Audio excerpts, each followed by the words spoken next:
Hello बच्चों, good morning. स्वागत है आपका जीडीटी एजुकेशन में। आज आप लोग पढ़ने वाले हैं संपूर्ण क्रांति, जिसके लेखक हैं महान लोकनायक जयप्रकाश नारायण जी, जिसका परिचय आप लोगों ने पिछले वीडियो में जाना था कि वो किस तरह के व्यक्ति थे, महान जो है मार्क्सवादी सिद्धांत पर चलने वाले। तो आइए, आज संपूर्ण क्रांति में उन्होंने जो भाषण दिया था, और भाषण दिया था कहाँ?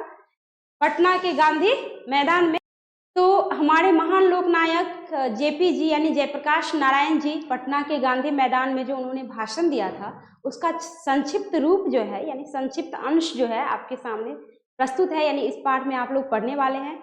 और जैसा कि आपने पिछले वीडियो में पढ़ा था कि उन्होंने 1974 में जो विद्रोह किया था, उन्होंने जो जनता के साथ मिलकर बेरोजगारी, भ्रष्टाचारी, छात्र जो बेरोजगार थे, उसके बाद हमारे देश में जो है सारा सिस्टम बिगड़ा हुआ था, उसके खिलाफ जो उन्होंने आवाज उठाया था, इसी का नाम पड़ा संपूर्ण क्रांति। तो आज आप लोग संपूर्ण क्रांति ही पढ़ने वाले हैं, जो भाषण का छोटा सा अंश है। तो देखिए, इसमें जेपी जी क्या क्या जो है अपने भाषण के माध्यम से कहा है, आइए समझिए। कहता है, बिहार प्रदेश छात्र संघर्ष समिति, बिहार में ही छात्र संघर्ष हुआ था, उसमें भी कब हुआ था? 1974।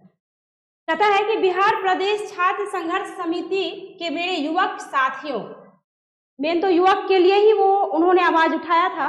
तो कहते हैं, युवक साथियों, बिहार प्रदेश के असंख्य नागरिक, ठीक है, बिहार प्रदेश के असंख्य नागरिक भाइयों और बहनों, क्योंकि इनके सभा में मतलब ये जो भाषण देने के लिए आए थे, तो इनके सभा में ऐसी बात नहीं थी कि सिर्फ स्टूडेंट थे यानी सिर्फ विद्यार्थी थे, यानी इनके सभा में जो है विद्यार्थी, लेबर, मजदूर, किसान, गरीब व्यक्ति, यानी सभी प्रकार के, सभी वर्ग के लोग थे। इसलिए ये इन्होंने जो है संबोधित किया है, सिर्फ युवक साथियों नहीं, असंख्य नागरिक और भाइयों और बहनों। आगे कहते हैं, अभी अभी रेणु जी ने जो कविता पढ़ी, अनुरोध तो वास्तव में उनका था, सुनाना तो वह चाहते थे, मुझसे पूछा गया कि वह कविता सुना दें या नहीं।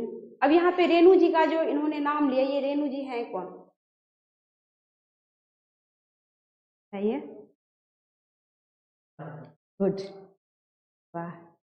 फणीश्वर नाथ रेणु जी इनके मित्र थे। तो कह रहे हैं कि उन्होंने जो कविता, बहुत बड़े जो है वो भी राइटर थे, फणीश्वर नाथ रेणु बहुत अच्छी कविता लिखते थे। उनकी कविता, जैसे रामधारी सिंह दिनकर जी हैं, हमारे बिहार के ही, कल मैं बताई थी, और राष्ट्र कवि का एकमात्र कवि जिन्हें राष्ट्र कवि का दर्जा प्राप्त है। यानी इनकी कविता जब पढ़ते हैं तो जोश आ जाता है मन में। देशभक्ति गीत देखिए या फिल्म देखिए तो जोश आता है ना, और भी फिल्म देखिए कोई फर्क नहीं पड़ता, लेकिन देशभक्ति देखिए तो कुछ अलग सा मन में जो है होने लगता है, नहीं, कुछ अलग सी भावनाएं उत्पन्न होने लगती हैं। और उस टाइम में जितने सारे राइटर थे, जैसे शिवपूजन साय, रेणु जी, रामधारी सिंह दिनकर, ये लोग जो है ना उसी टाइप के कविता रचते थे, जिसको पढ़ने से लोगों में एकदम आग उत्पन्न होती थी।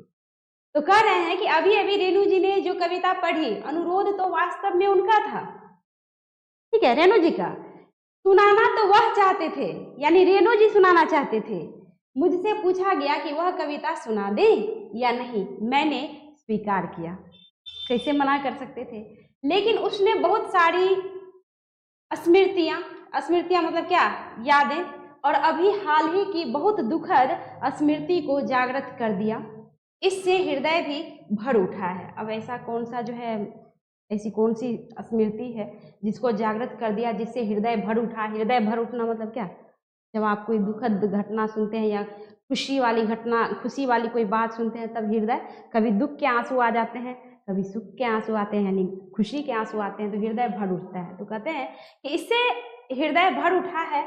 आपको शायद मालूम न होगा कि जब मैं वेल्लोर अस्पताल के लिए रवाना हुआ था, तो जाते समय मद्रास में 2 दिन अपने मित्र श्री ईश्वर अय्यर के साथ रुका था। यानी वहां पे जब जो है जेपी जी वेल्लोर गए थे, ये भाषण में बोल रहे हैं, वेल्लोर गए थे, तो उन्होंने जो है वहां ईश्वर अय्यर जी के पास जो है वो गए, वहां पे रुके थे। वहां दिनकर जी, गंगा बाबू, दिनकर यही रामधारी सिंह दिनकर जी, ठीक है, दिनकर जी गंगा बाबू मिलने आए थे, किन से? जेपी जी से, ठीक है, मिलने आए थे। बल्कि गंगा बाबू तो साथ ही रहते थे, और दिनकर जी बड़े बड़े प्रसन्न दिखे। उन्होंने अभी हाल ही की अपनी कुछ कविताएं सुनाई और मुझसे कहा कि आपने जो आंदोलन शुरू किया, आंदोलन कौन सा आंदोलन? छात्र आंदोलन था तो सभी का आंदोलन, लेकिन मेन नाम था छात्र आंदोलन, यही पड़ गई संपूर्ण क्रांति। ठीक है, कहता है आपने जो आंदोलन शुरू किया है, जितनी मेरी आशाएं आपसे लगी थी, उन सब की पूर्ति आपके इस आंदोलन में, इस नए आवाहन में देश के तरुणों का, तरुणों मतलब क्या? नवयुवक का। ठीक है, कहता है तरुणों का आपने जो किया है, मैं देखता हूं, तालियां तालियां, हरगिज ना बजाइए, मेरी बात चुपचाप सुनिए। और जो नेता लोग होते हैं कहते हैं ताली, लेकिन एकमात्र ऐसे नेता जो बोल रहे थे कि ताली मत बजाइए, आप लोग शांत होकर मेरी बातों को सुनिए। यहाँ पे कोई मनोरंजन नहीं हो रहा, यहाँ पे सीरियस मैटर पे बात की जा रही है ना। कोई साधारण मुद्दा नहीं है, देश का मुद्दा है। देश का जो सारा सिस्टम बिगड़ा हुआ है उसको सुधारना है। उन्होंने वो प्रयास शुरू किया था सब छात्रों के साथ, लोगों के साथ मिल करके। कहता है कि अब मेरे मुंह से आप हुंकार नहीं सुनेंगे। कह रहा है हुंकार नहीं, हुंकार समझते हैं ना, विद्रोह की जो आवाज उठती है किसी चीज के खिलाफ। कहते हैं हुंकार नहीं सुनेंगे, लेकिन जो कुछ विचार मैं आपसे कहूंगा वे विचार हुंकारों से भरे होंगे, क्रांतिकारी वे विचार होंगे। यानी एक एक विचार में, एक एक थॉट्स में क्रांतिकारी आपको देखने को, सुनने को मिलेगा। कहते हैं जिन पर अमल करना आसान नहीं होगा, यानी हम जो बोलने वाले हैं उन पे अमल करना। लोग करता क्या, लोग क्या कहता है कि कथनी और करनी कहता है एक होना चाहिए, लेकिन हम लोग करते क्या है, कथनी और करनी में अंतर कर देते हैं। मतलब आपने जो कहा उस पे अमल कीजिए, उसको करने की क्षमता रखिए, तब आप कुछ कहिए। कई व्यक्ति होते हैं जुबान से बोला कुछ और किया कुछ, तो लोग नहीं कहता तुम्हारा कथनी और करनी एक नहीं है। कथनी और करनी एक का मतलब कि जो आप कहते हैं तो पहले करने की क्षमता रखिए, तब मुंह से कुछ निकालिए, है ना। तो यहाँ पे इसलिए वो कह रहे हैं कि अमल करने के लिए बलिदान करना होगा, यानी आसान नहीं होगा अमल करना मेरी बातों पे। अमल करने का तात्पर्य यह कि बलिदान करना होगा, कष्ट सहना होगा, गोली और लाठियों का सामना करना होगा, जेलों को भरना होगा, जमीनों की कुर्कियां होंगी। कुर्की जब्ती समझते हैं ना? नहीं समझते हैं। कुर्की जब्ती जो पुलिस शब्द जो है, किसी के घर में कोई चीज पकड़ लिए तो पूरा घर को सील कर देता है, पूरा कुर्की जब्ती हो जाता है। आप कुछ उस घर में रह नहीं सकते, कुछ छू नहीं सकते, कुछ इस्तेमाल नहीं कर सकते, पूर्ण रूप से उस पर जो है उसका अधिकार होता है। अधिकार मतलब क्या, जब तक पूरी जांच पड़ताल नहीं होगी आप कुछ नहीं कर सकते। तो कहता है कि कुर्कियां होंगी। अब जिस सरकार के खिलाफ इन लोगों ने आवाज उठाया था, तो सरकार तो कुछ भी करवा सकते थे मुंह चुप करवाने के लिए, और आपातकाल घोषित हुआ तो कुछ भी क्या, बहुत कुछ हुआ जो होना नहीं चाहिए था। तो इसलिए जो है जेपी जी कह रहे हैं कि जो आपको लाठियों का सामना करना होगा, जेल भरना होगा, मतलब मार खाना होगा, गोलियों का सामना करना पड़ेगा, यहाँ तक कि आपके घरों की, जमीनों की कुर्कियां होंगी, यानी इतना कुछ सहना पड़ेगा आप लोगों को। भाषण के माध्यम से कह रहे हैं यह क्रांति है मित्रों, और संपूर्ण क्रांति, कोई ऐसी वैसी क्रांति नहीं, संपूर्ण क्रांति। कहते हैं कि यह कोई विधानसभा के विघटन का ही आंदोलन नहीं है। कहते हैं वह तो एक मंजिल है जो रास्ते में है, दूर जाना है, दूर जाना है। जवाहरलाल नेहरू के शब्दों में, यानी ये जो पंक्ति है जवाहरलाल नेहरू के शब्दों में, कहते हैं अभी न जाने कितने मीलों इस देश की जनता को जाना है। ये जवाहरलाल नेहरू जी का पंक्ति है कि अभी देश को न जाने कितने मील दूर जाना है। कहते हैं कि उस स्वराज्य को प्राप्त करने के लिए, स्वराज यानी अपना राज्य। आपको असहयोग आंदोलन जो हुआ था तो उसका मेन मकसद क्या था, स्वराज्य। कल बताए थे आप लोगों को कि मेन मकसद था स्वराज्य। चाहते थे कि अंग्रेजों से अपना हक क्या कर ले ले, लेकिन वो देने के लिए तैयार नहीं थे। असहयोग आंदोलन कब हुआ था, 20 से 22 तक, ठीक है। तो स्वराज मेन मकसद, उद्देश्य ही था स्वराज्य। वो चाहते थे कि अब मेरे पास आ जाए, मेरा अपना हो, अपना राज हो, अपना अधिकार हो, लेकिन ऐसा हुआ ही नहीं। कहता है बाद में हुआ, बहुत बाद में हुआ। कहते हैं कि स्वराज्य को प्राप्त करने के लिए, जिसके लिए देश के हजारों लाखों जवानों ने कुर्बानियां दी, जिसके लिए सरदार भगत सिंह का नाम तो सुने होंगे, कितने वर्ष की आयु में उनको फांसी हुई थी, बहुत कम उम्र में 1930 में लाहौर षड्यंत्र में। कब? 23 मार्च 1930। यानी भगत जी को जो है, सॉरी, सरदार भगत सिंह को फांसी हुई थी 23 मार्च 1931 जो है। और उसके बाद टाइमिंग था आपको क्या, 7:33 लाहौर षड्यंत्र के केस में। ठीक है, तो कहते हैं कि जिसके लिए सरदार भगत सिंह, उनके साथी, बंगाल के सारे क्रांतिकारी साथी, महाराष्ट्र के साथी, देश भर के क्रांतिकारी सभी गोली का निशाना बने। भगत सिंह के फांसी के बाद ही जो है विद्रोह जो है खुल के जो है लोगों ने किया। तो कहते हैं कि निशाना बने, या तो फांसी पर लटकाए गए, या तो यानी जो आवाज उठाता था, जो भी आवाज उठाते थे, या तो फांसी पर लटकाए गए।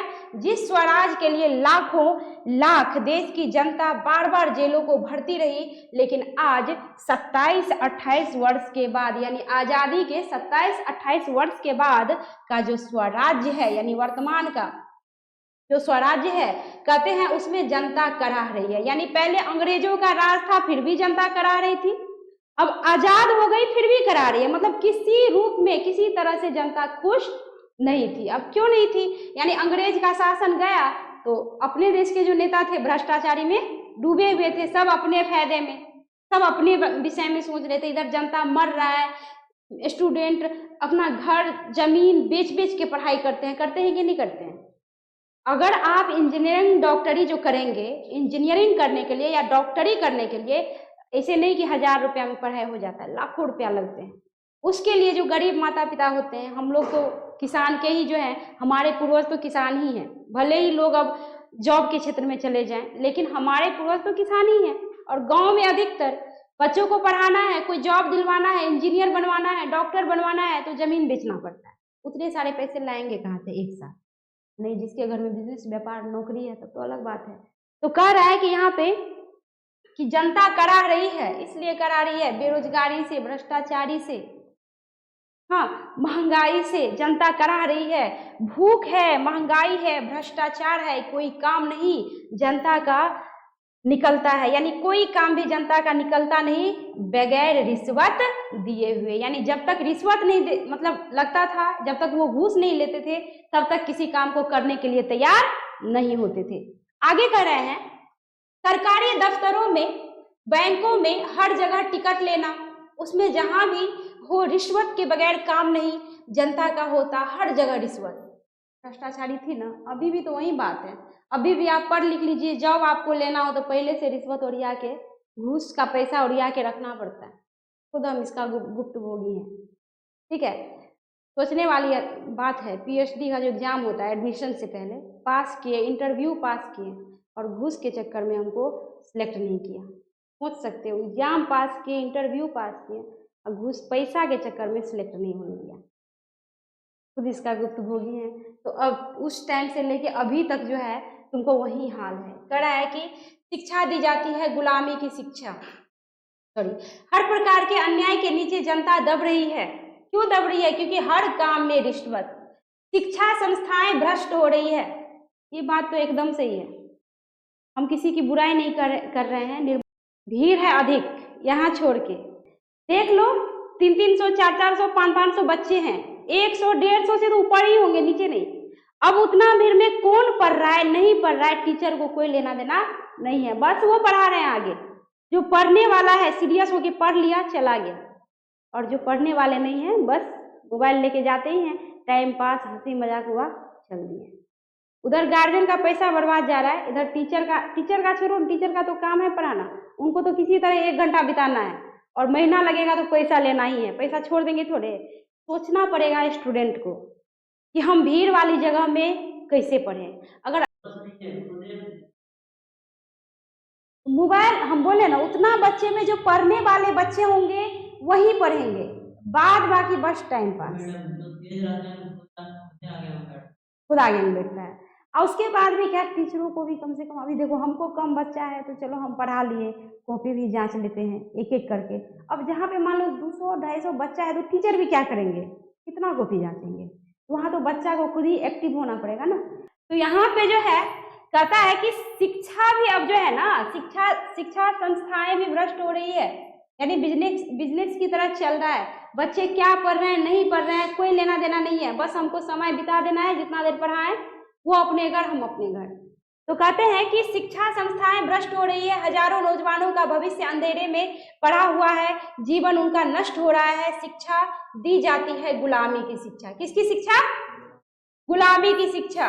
कहते हैं शिक्षा पाकर दर दर ठोकरे खाना, नौकरी के लिए नौकरियां मिलती ही नहीं, दिन पर दिन बेरोजगारी बढ़ती जा रही है, कहते बढ़ती जाती है, गरीब की बेरोजगारी बढ़ती जाती है ना। सब गरीबी की बेरोजगारी, कहते हैं गरीबी हटाओ के नारे जरूर लगते हैं, बस नारा लग जाता है कि गरीबी हटाओ, लेकिन होता कुछ नहीं। कहते हैं लेकिन गरीबी बढ़ी है पिछले वर्षों में, बस नारा लग के रह जाता है। नेता लोग को जब इलेक्शन का टाइम आएगा, अभी देख लो ना बिहार का माहौल, जब इलेक्शन का टाइम आता है तो देख लीजिए आप क्या क्या नारे लगते हैं, क्या क्या वादे किए जाते हैं, और जब चुनाव खत्म खेल खत्म।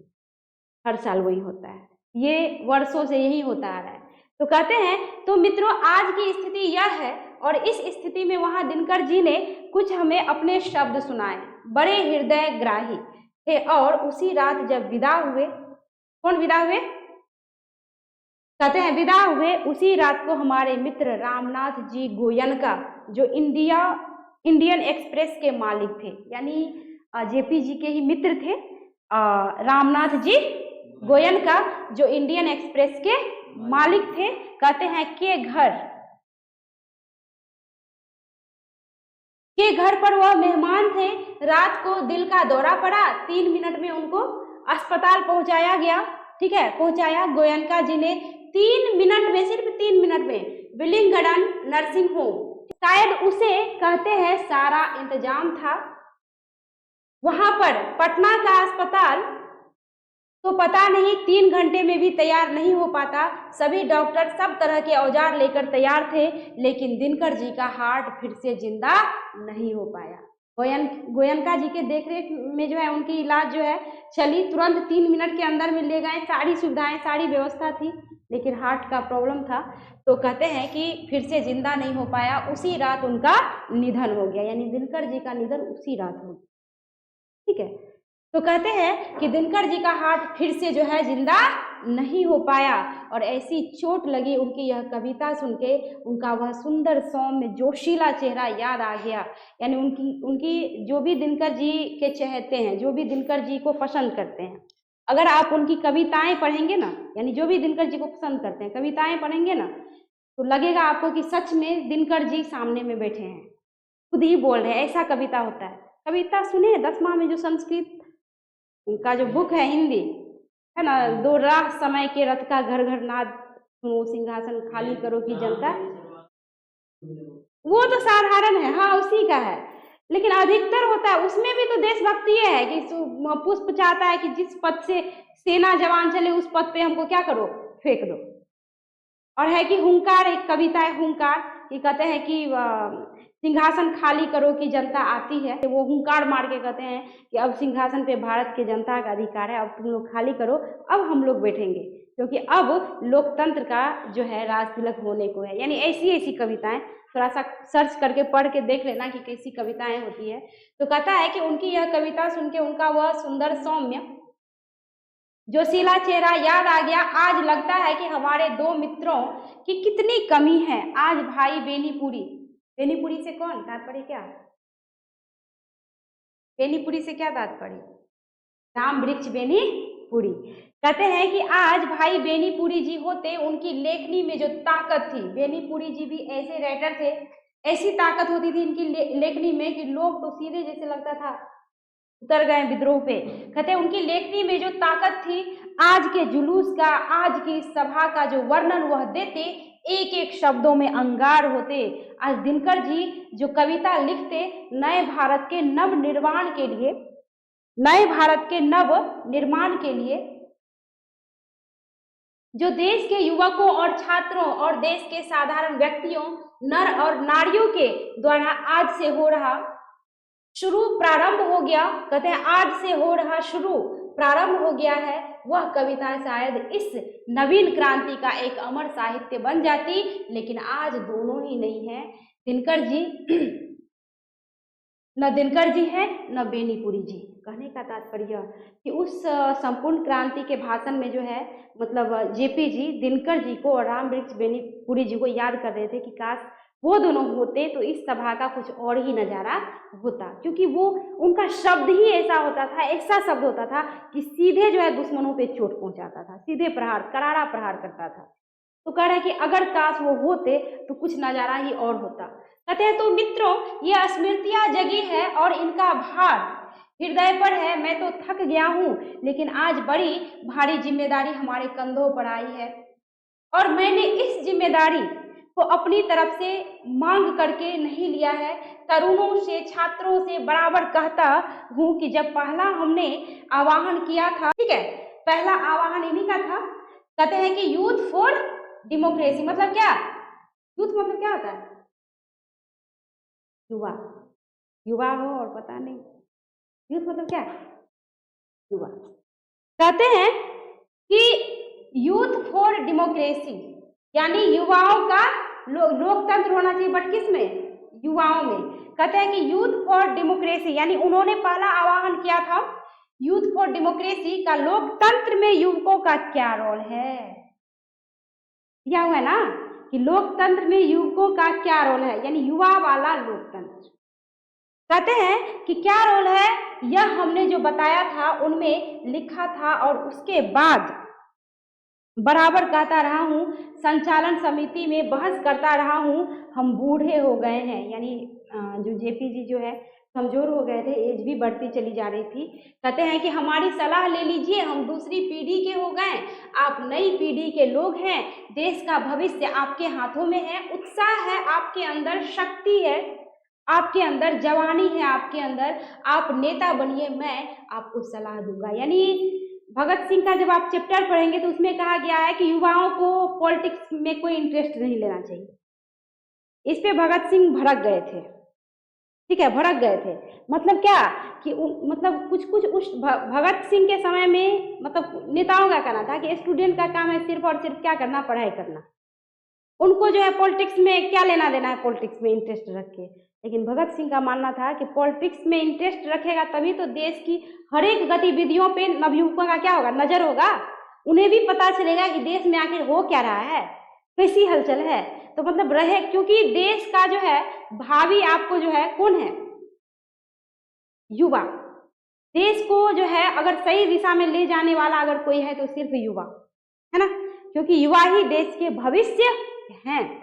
तो यहाँ पे कहते हैं कि आपको नेतृत्व स्वीकार कर कहते हैं जवानी है आपके अंदर, आप नेता बनिए, मैं आपको सलाह दूंगा। तो छात्रों ने कहा, तब छात्र कहते हैं जेपी जी से, कहते हैं कि जयप्रकाश जी मार्गदर्शन से काम नहीं चलेगा, यानी सिर्फ आप हमको मार्गदर्शन यानी रास्ता दिखाएंगे उससे काम चलने वाला नहीं है। कहते हैं कि आपको नेतृत्व स्वीकार करना पड़ेगा, यानी सिर्फ आप मेरे मार्गदर्शक नहीं बनेंगे, आपको नेतृत्व रास्ता दिखाना पड़ेगा पग पग पे कि हमको करना क्या है। हम तो इंटरेस्ट ले रहे हैं, मेरी रुचि है राजनीति में, बनेंगे नेता, बट आप रास्ता दिखाइए उन्हें पग पग पे किस तरह चले, क्योंकि राजनीति कोई आसान बात नहीं होती।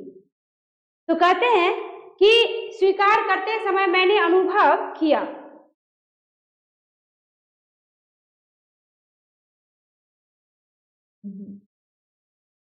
जब स्टूडेंट कहते हैं कि जयप्रकाश जी मार्गदर्शन से काम नहीं चलेगा, आपको नेतृत्व स्वीकार करना पड़ेगा, मैं टालता रहा, लेकिन अंत में वे लौट जाते समय मैंने उसके आग्रह को स्वीकार कर लिया। करते भी क्या, विद्रोह और क्रांति तो उसी के लिए हो रहा था, छात्रों के लिए ही हो रहा था, तो बात मान गए। तो कह रहे हैं कि आग्रह को स्वीकार किया, स्वीकार करते समय मैंने अनुभव किया अपनी अयोग्यता का। अब इनको अपने अंदर ऐसी कौन सी अयोग्यता जो है वाली फीलिंग्स आई, कहते हैं भाव आया, कहते हैं अयोग्यता का जो है मैंने जो है महसूस किया और नम्रता पूर्वक यह स्वीकार किया, परंतु छात्रों से भी, आप सबसे भी यह अनुरोध है कि नाम के लिए मुझे नेता नहीं बनना है। यानी जेपी जी का कहना था कि मैं नेतृत्व स्वीकार कर लूंगा, आपकी सारी बातें मानूंगा, मैं आपको आपका पथ प्रदर्शक बनूंगा, यानी मैं रास्ता दिखाऊंगा, लेकिन मेरी भी बात आपको माननी पड़ेगी। अब बातें क्या माननी पड़ेगी, कहते हैं कि अनुरोध है कि नाम के लिए मुझे नेता नहीं बनना है, मुझे सामने खड़ा करके और कोई हमें डिक्टेट करे पीछे से कि क्या करना है जयप्रकाश नारायण तुम्हें, तो इस नेतृत्व को कल मैं छोड़ देना चाहूंगा। कुछ मतलब समझ में आया? इसका मतलब ये हुआ कि मैं तो नेतृत्व करूंगा, मुझे आप नेता के लिए खड़े कर देंगे, पहली पंक्ति में हम खड़े हैं, आप खड़े कर दिए, लेकिन हमको जो कोई पीछे से डिक्टेट करेगा, मतलब क्या, हमको जो कोई सलाह देगा, कोई जो हमको कहेगा कि ऐसे नहीं ऐसे करो, ऐसे नहीं ऐसे करो, तो वहां पे हम तुरंत ही छोड़ के वहां से चले जाएंगे। यानी हमें किसी की सलाह नहीं चाहिए, हमें किसी का ऑर्डर नहीं चाहिए। आया समझ में?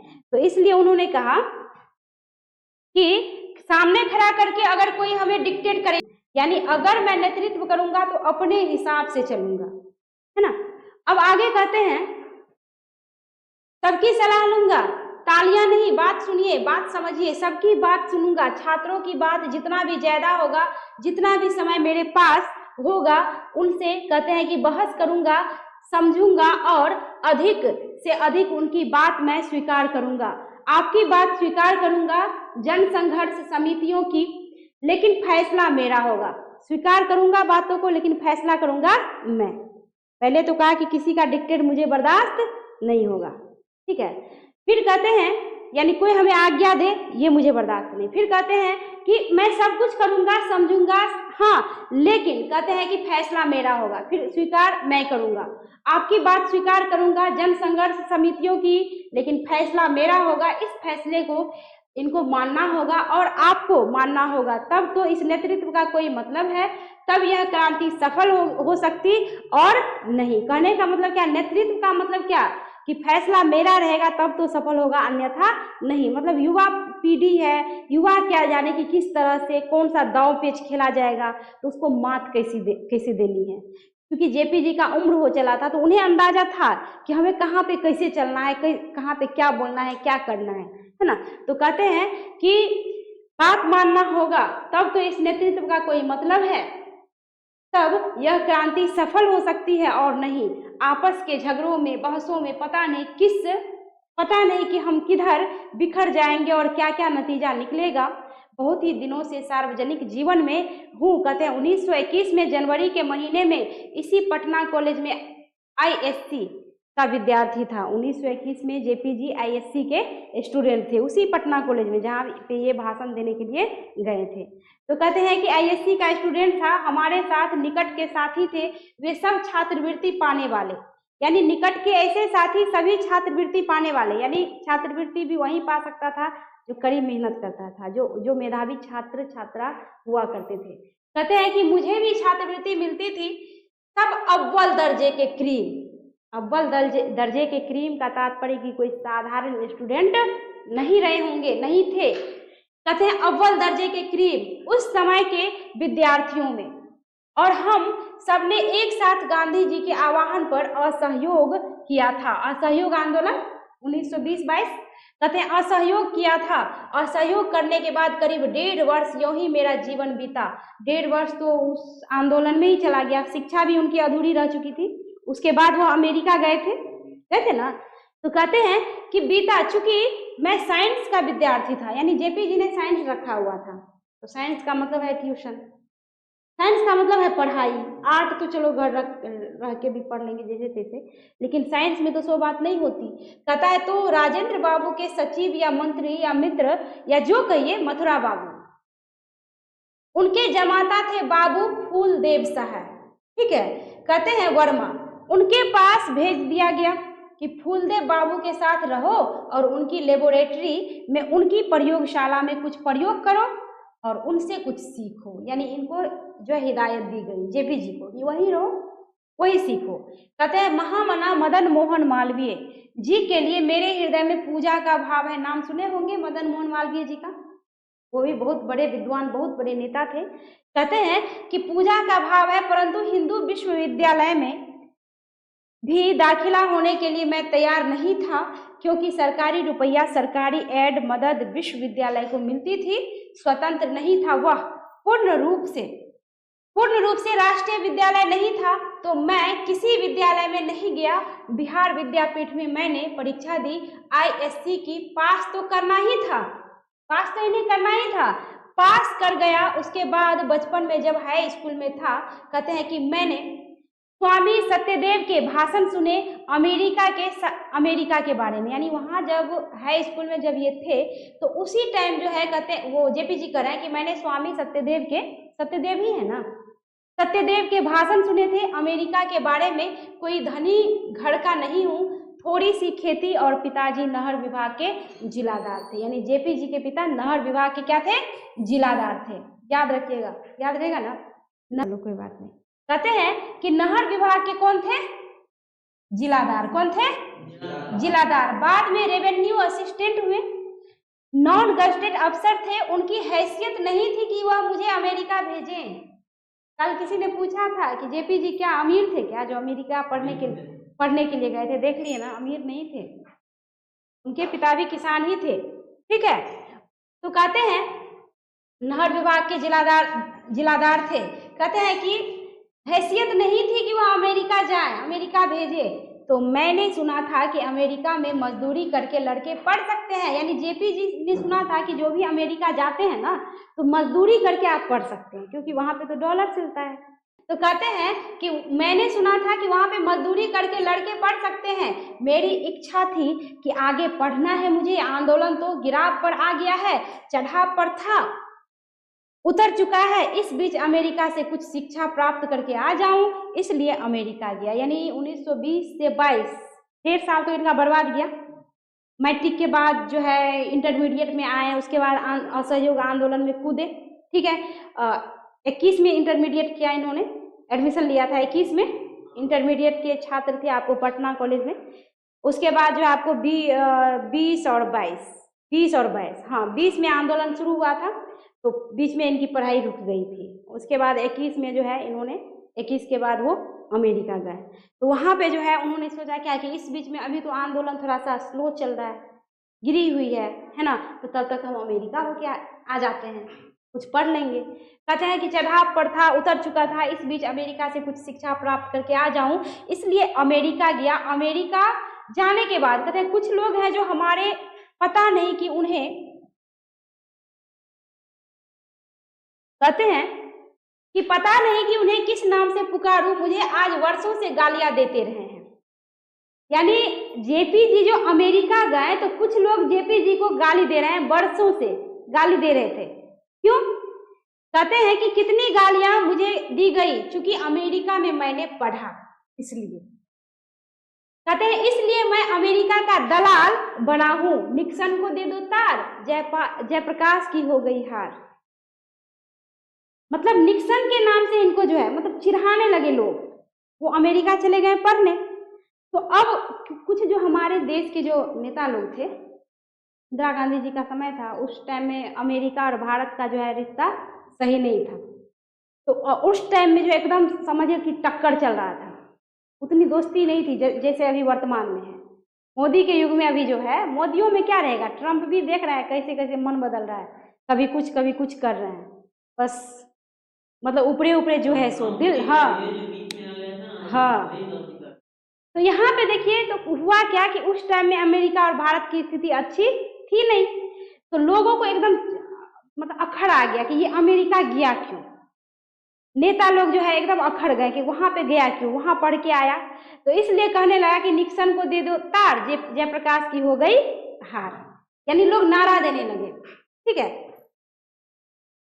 नारा था निक्सन को दे दो तार, जयप्रकाश की हो गई हार। ये नारे लगाए जाने लगे।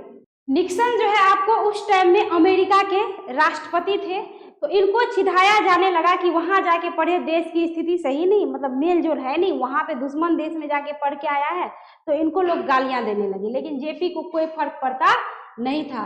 कहते हैं कि अमेरिका, मित्रों अमेरिका में बागानों में मैंने काम किया, लोगों ने गालियां तो दिया, लेकिन वहां जाके उन्होंने कितना संघर्ष किया ये सिर्फ JP जी को पता था। वहां जाके उन्होंने बागानों में मैंने काम किया, कारखानों में काम किया, लोहे के कारखानों में। देख लो आज का बच्चा करेगा क्या ऐसा, यहाँ तो पापा पैसा दे रहे हैं तब तो ढंग से पढ़िए नहीं रहे। वहां जाके उन्होंने बागानों में, हाँ, कारखानों में काम किया, जहाँ जानवर मारे जाते थे वैसे जगह पे काम किया जहाँ पे जानवरों को मारा जाता था। कहते हैं उन कारखानों में काम किया जब यूनिवर्सिटी में पढ़ता था, छुट्टियों में काम करके इतना कमा लेता था कि कुछ खाना हम 3-4 विद्यार्थी मिलकर पकाते थे और सस्ते में हम लोग खा पी लेते थे। यानी 3-4 विद्यार्थी मिलके रहते थे, उनका जो दोस्त था, तो वो लोग देखो कितना संघर्ष किया। वो तो किसी को दिखाई नहीं दिया, बस ये देखा कि अमेरिका जाके क्यों पढ़ लिया, बस गालियां देना शुरू। और वहां जाके उन्होंने कितना कष्ट काटा। जिस टाइम में उनको सिर्फ पढ़ना था, माइंड पे कोई बोझ नहीं होना चाहिए था, प्रेशर नहीं होना चाहिए था, फिर भी उन्होंने काम किया। उसमें भी ऐसे ऐसे कारखानों में जहाँ पे जानवरों को काटा जाता था वहां पे काम किया, और उसमें उतने पैसे आ जाते थे जिससे इनकी पेट भर जाती थी, रूम रेंट का खर्चा निकल जाता था। और 3-4 विद्यार्थी मिलके रहते थे, अकेले नहीं, इसलिए मिलके रहते थे कि कम पैसा में सबको मिलजुल के देंगे तो काम निकल जाएगा। कहते हैं कि और सस्ते में हम लोग खा पी लेते थे। एक कोठरी में कई आदमी मिलकर रह लेते थे, एक कोठरी कई आदमी मिलकर। आप लोग भी रह रहे हैं, जरूर 2-3 लड़का मिलके रहते होंगे। तो ये स्टूडेंट लाइफ कितना दुखदाई होता है पता ही है। बहुत इस लाइफ में बहुत मस्ती है तो बहुत दुख भी है, संघर्ष करना पड़ता है। तो कहते हैं कि कई आदमी मिलकर रह लेते थे, रुपया बचा लेते थे और कुछ कपड़े खरीदने, कुछ फीस के लिए, ठीक है, और बाकी हर दिन रविवार को भी छुट्टी नहीं, 1 घंटा रेस्तरां में, होटल में या तो बर्तन धोया या वेटर का काम किया। बताइए, वेटर समझते हैं ना, खाना परोसने वाला। बताइए, रेस्तरां में जो है बर्तन धोने का काम किया, होटलों में वेटर का काम किया। बताओ, इतने महान लोकनायक जिनको हम लोग हीरो मानते हैं, ऐसा काम किया अमेरिका जाकर के पढ़ाई के लिए। आज के बच्चे करेंगे, हम आप भी नहीं करेंगे, कहेंगे उतना कष्ट कौन काटेगा, इससे अच्छा नहीं पढ़ेंगे, बिजनेसमैन बन जाएंगे। लेकिन बिजनेस मूर्खों को क्या पता कि बिजनेसमैन बनने के लिए भी पढ़ना जरूरी है। तो यहाँ पे कह रहा है कि वेटर का उन्होंने काम किया, बर्तनों को धोया। देख लीजिए, तो शाम को रात का खाना मिल गया, यानी बर्तन धोए, वेटर का काम किए तो वहां पे उसको खाना मिल जाता था। देखिए कितना कष्ट काट के उन्होंने पढ़ाई किया। कहते हैं कि दिन का खाना मिल गया, किराया कहाँ से, मकान का हमको आया, ठीक है। कहते हैं कि किराया कहाँ से, मकान का हमको आया। बराबर 2-3 लड़के कितने वर्षों तक 2 चारपाई नहीं थी, यानी चारपाई भी नहीं थी कितने वर्षों तक। कहते हैं चारपाई नहीं थी कमरे में, एक चारपाई पर मैं और कोई अमेरिकन लड़का रहता था। एक चारपाई पे जेपी जी रहते थे या कोई ना कोई अमेरिकन लड़का रहते थे। फिर कहते हैं कि हम दोनों साथ सोते थे, एक रजाई हमारी होती थी। इस गरीबी में मैं पढ़ा हूँ, इस गरीबी में जेपी जी पढ़े थे। और कह रहे हैं कि इतवार के दिन या कुछ ऑड टाइम, जैसे ओवर टाइम होता है ना, कहते हैं कि मैं यह जो होटल का काम है उसको छोड़ करके जूते साफ करने का काम शू शाइन पार्लर में, देख लो, याद रखना, एग्जाम में पूछ भी सकता है कि किस पार्लर में जेपी ने जूते साफ करने का काम किया था। तो याद रखिएगा, शू शाइन पार्लर। तो उसमें उन्होंने क्या काम किया था, जूते साफ करने का काम किया था। कहाँ पे, शू शाइन पार्लर में। कहते हैं कि उससे ले करके कमोड साफ करने का काम होटलों में करता था। वहां जब भी बीए पास कर लिया, यानी वहां पे जब इनका बीए पास जो इन्होंने कर लिया तो स्कॉलरशिप मिल गई। इसलिए कहता था कि अमेरिका में विद्यार्थी मजदूरी करके भी पढ़ाई कर लेते हैं, है सुविधा वहां पे उतनी। जब बीए पास किया तब इनको स्कॉलरशिप जो है मिल गई। 3 महीने के बाद असिस्टेंट हो गया। देख लो, स्कॉलरशिप मिली 3 महीने के बाद असिस्टेंट के पद पे, सहायक मैनेजर जो होते हैं, असिस्टेंट हो गया डिपार्टमेंट का। और ट्यूटोरियल क्लास लेने लगा तो कुछ आराम से रहा। ट्यूटोरियल यानी उसके बाद वो ट्यूटोरियल क्लास भी लेने लगे, पढ़ाने भी लगे। और उसके बाद कहते हैं कि तो कुछ आराम से रहा। इस बीच में इन लोगों से पूछिए, मेरा इतिहास ये जानते हैं। कहते हैं जानकर भी मुझे गालियां देते हैं। यानी इतना घटना उनके साथ घटा, इतना कुछ जानने के बाद भी लोग उनको गालियां देते हैं, तो देने दीजिए। कहते हैं लोगों का काम है कहना, कुछ तो लोग कहेंगे, तो जिसको जो कहना है कहने दीजिए, हमको जो करना है वो तो हम करते ही रहेंगे। बस आप ये देखिए कि हम जो काम कर रहे हैं मेरा रास्ता सही है कि नहीं। अगर सही है तो लोगों को जो कहना है कहने दीजिए, कोई फर्क पड़ता नहीं है। वैसे भी जेपी जी इंदिरा गांधी के खिलाफ ही आवाज उन्होंने उठाया था। तो इंदिरा गांधी ऐसे भी चिड़ी रहती थी जेपी जी से कि इसके कारण हो सकता है मेरा कुर्सी न चला जाए, और सच में चला भी गया। आपातकाल घोषित हुआ और उसके बाद लोगों ने गुस्सा के मारे उसको वोट दिया ही नहीं, यानी उसका कुर्सी आपातकाल के बाद छिन गया। उसके बाद तो बेचारी दुनिया से चली गई। अब देखिए, हाँ भेज दिया। अब कहते हैं कि अमेरिका में विस्कॉन्सिन में मेडिसन में मैं घोर कम्युनिस्ट था। वह लेनिन का जमाना था, ठीक है, वह ट्राटस्की का जमाना था। यही लेनिन और ट्राटस्की जो मार्क्सवादी नंबर 1 जी।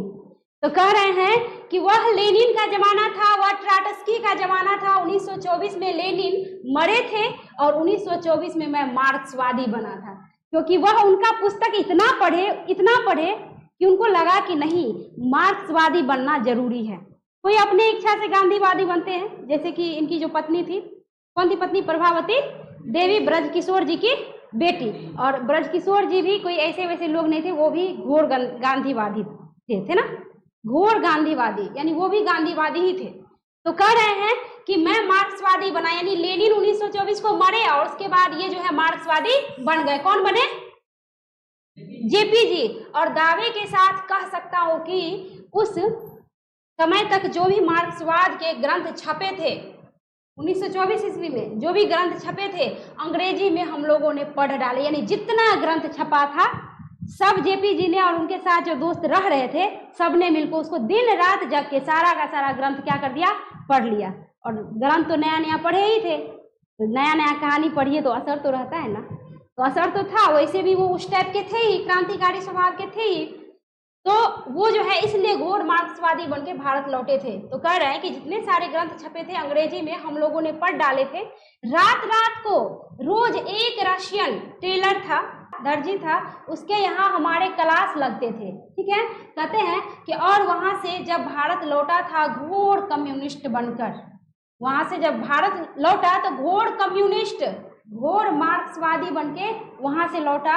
और कहते हैं कि लेकिन मैं कांग्रेस में दाखिल हुआ, कम्युनिस्ट पार्टी में क्यों नहीं दाखिल हुआ? मैंने जो लेनिन से सीखा था वह यह सीखा था कि जो गुलाम देश है वहां के जो कम्युनिस्ट हैं उनको हरगिज वहां की आजादी की लड़ाई से अपने को अलग नहीं रखना चाहिए। यद्यपि उस लड़ाई का नेतृत्व, जिसको मार्क्सवादी भाषा में बुर्जुआ क्लास कहते हैं, इस पे भी क्वेश्चन आता है कि बुर्जुआ क्लास क्या है, तो उसको अलग नहीं रखना चाहिए, यानी कम्युनिस्टों को अलग नहीं रहना चाहिए, अपने को आइसोलेट नहीं करना चाहिए। आइसोलेट का तात्पर्य हुआ कि हम में जो है ना, जैसे कि मान लीजिए किसी विषय वस्तु को लेके हम विद्रोह कर रहे हैं, जब हमको कोई डर हुआ कि जब को लगा कि खतरा का हमको कोई आभास हुआ तो हम क्या किए, उस चीज से किनारा कर ली, यानी आइसोलेट कर दी, यानी हम हट गए उस रास्ते से, अब हमको कुछ करना ही नहीं है। तो जेपी जी कह रहे हैं कि एक तो आप उस रास्ते में जाओ नहीं, अगर जाते हो तो पीछे हटने का नाम नहीं लो, आइसोलेट अपने आप को किसी कीमत पे मत होने दो, है ना। तो इसलिए वो कहते हैं कि फिर भी कम्युनिस्टों को अलग नहीं रहना चाहिए, अपने को आइसोलेट नहीं करना चाहिए। पहली बात जो मैंने नोट की आपसे कहने के लिए वह इस सरकार के बारे में है। आज से 3 दिन हुए गफूर साहब मिलने आए थे, बहुत प्रेम से मिले। उसके 2 दिन के बाद चंद्रशेखर बाबू मिलने आए, बहुत प्रेम से मिले, लेकिन प्रधानमंत्री से लेकर के दीक्षित जी से नीचे सब लोग मुझे डेमोक्रेसी का सबक सिखाते थे, यानी सभी बोलते थे कि लोकतंत्र का सबक सीखो। लेकिन उन गधों को क्या पता कि बड़का लोग मार्क्सवादी तो ये अपने आप में है, उसको क्या कोई लोकतंत्र का पाठ सिखाएगा, है ना। तो कहते हैं कि डेमोक्रेसी का सबक सिखाते हैं। इनमें से किसी को कोई अधिकार नहीं है कि जयप्रकाश नारायण को लोकतंत्र की शिक्षा दे, इसलिए क्योंकि सबके सब नेता अपने आप में भ्रष्टाचार थे, उनको तो डेमोक्रेसी की कोई चिंता थी ही नहीं, लोकतंत्र की कोई चिंता थी ही नहीं, जनता की कोई चिंता थी ही नहीं, बस अपने अपने कुर्सी के लिए सब परेशान थे, अपने अपने फायदों के लिए परेशान थे। और वो प्रवचन दे रहे थे जेपी जी के सामने कि तुम ना लोकतंत्र सीखो, तो उनको तो गुस्सा आएगा ही। वैसे ही वो कह दिए थे पहले ही कि मैं नेतृत्व तब करूंगा जब मुझे कोई पीछे से डिक्टेट नहीं करेगा। लोकतंत्र के विषय में जानूं तो स्वाभाविक था, जो खुद लोकतंत्रवादी हो उसको कोई पाठ पढ़ाएगा तो बर्दाश्त होगा। तो यहाँ पे कह रहे हैं कि दीक्षित जी से नीचे सब लोग मुझे डेमोक्रेसी का सबक सिखाते हैं। इनमें से किसी को कोई अधिकार नहीं है कि जयप्रकाश नारायण को लोकतंत्र की शिक्षा दे, लेकिन वे जयप्रकाश नारायण को शिक्षा देने की हिम्मत करते हैं। और इनकी हरकत देखिए, शांतिमय प्रदर्शन, शांतिमय जुलूस के लिए हजारों लोग आ रहे हैं। प्रदेश के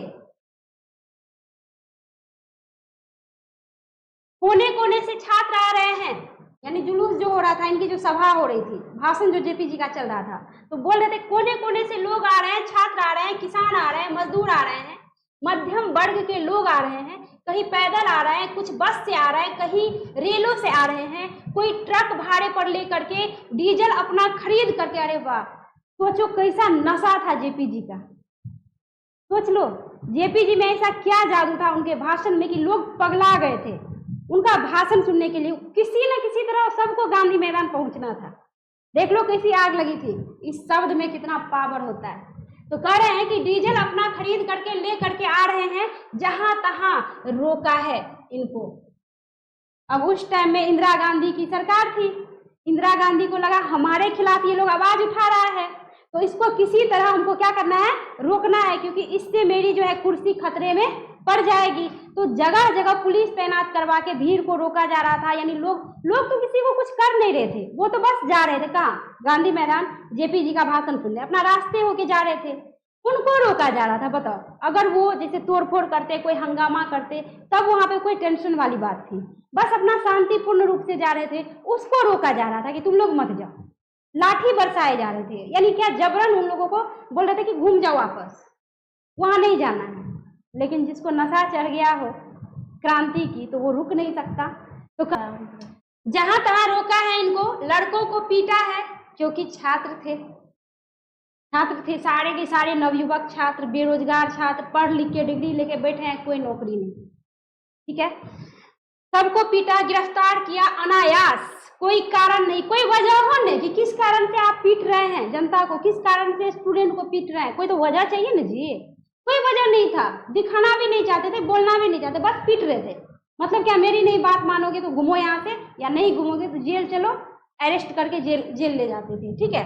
सिर्फ इसलिए कि किसी तरह रुक जाए, मतलब मारेंगे पीटेंगे तो वो लोग डर से क्या होगा, या तो वापस चला जाएगा या तो क्रांति करना छोड़ देगा, ठीक है। तो कहते हैं कि हमसे आकर के लड़कों को पीटा है, गिरफ्तार किया है अनायास, कोई कारण नहीं है, और यहाँ हमसे आकर के सब मीठी मीठी बातें करते हैं। मतलब जेपी जी कर रहे हैं, खुद तो पीछे दलाली कर रहे हैं, खुद तो ऐसा भ्रष्टाचार बने हुए हैं, खुद तो चोरों के डकैतों के सरदार हैं, खुद तो तमीज नहीं, और वो लोग हमको लोकतंत्र का पाठ सिखाने आ रहे हैं। मतलब क्या, जेपी जी के सामने मीठा मीठा, स्वीट पॉइजन जिसको बोलते हैं, एकदम मीठा मीठा बोल रहे थे, पीठ पीछे सब बुरा है।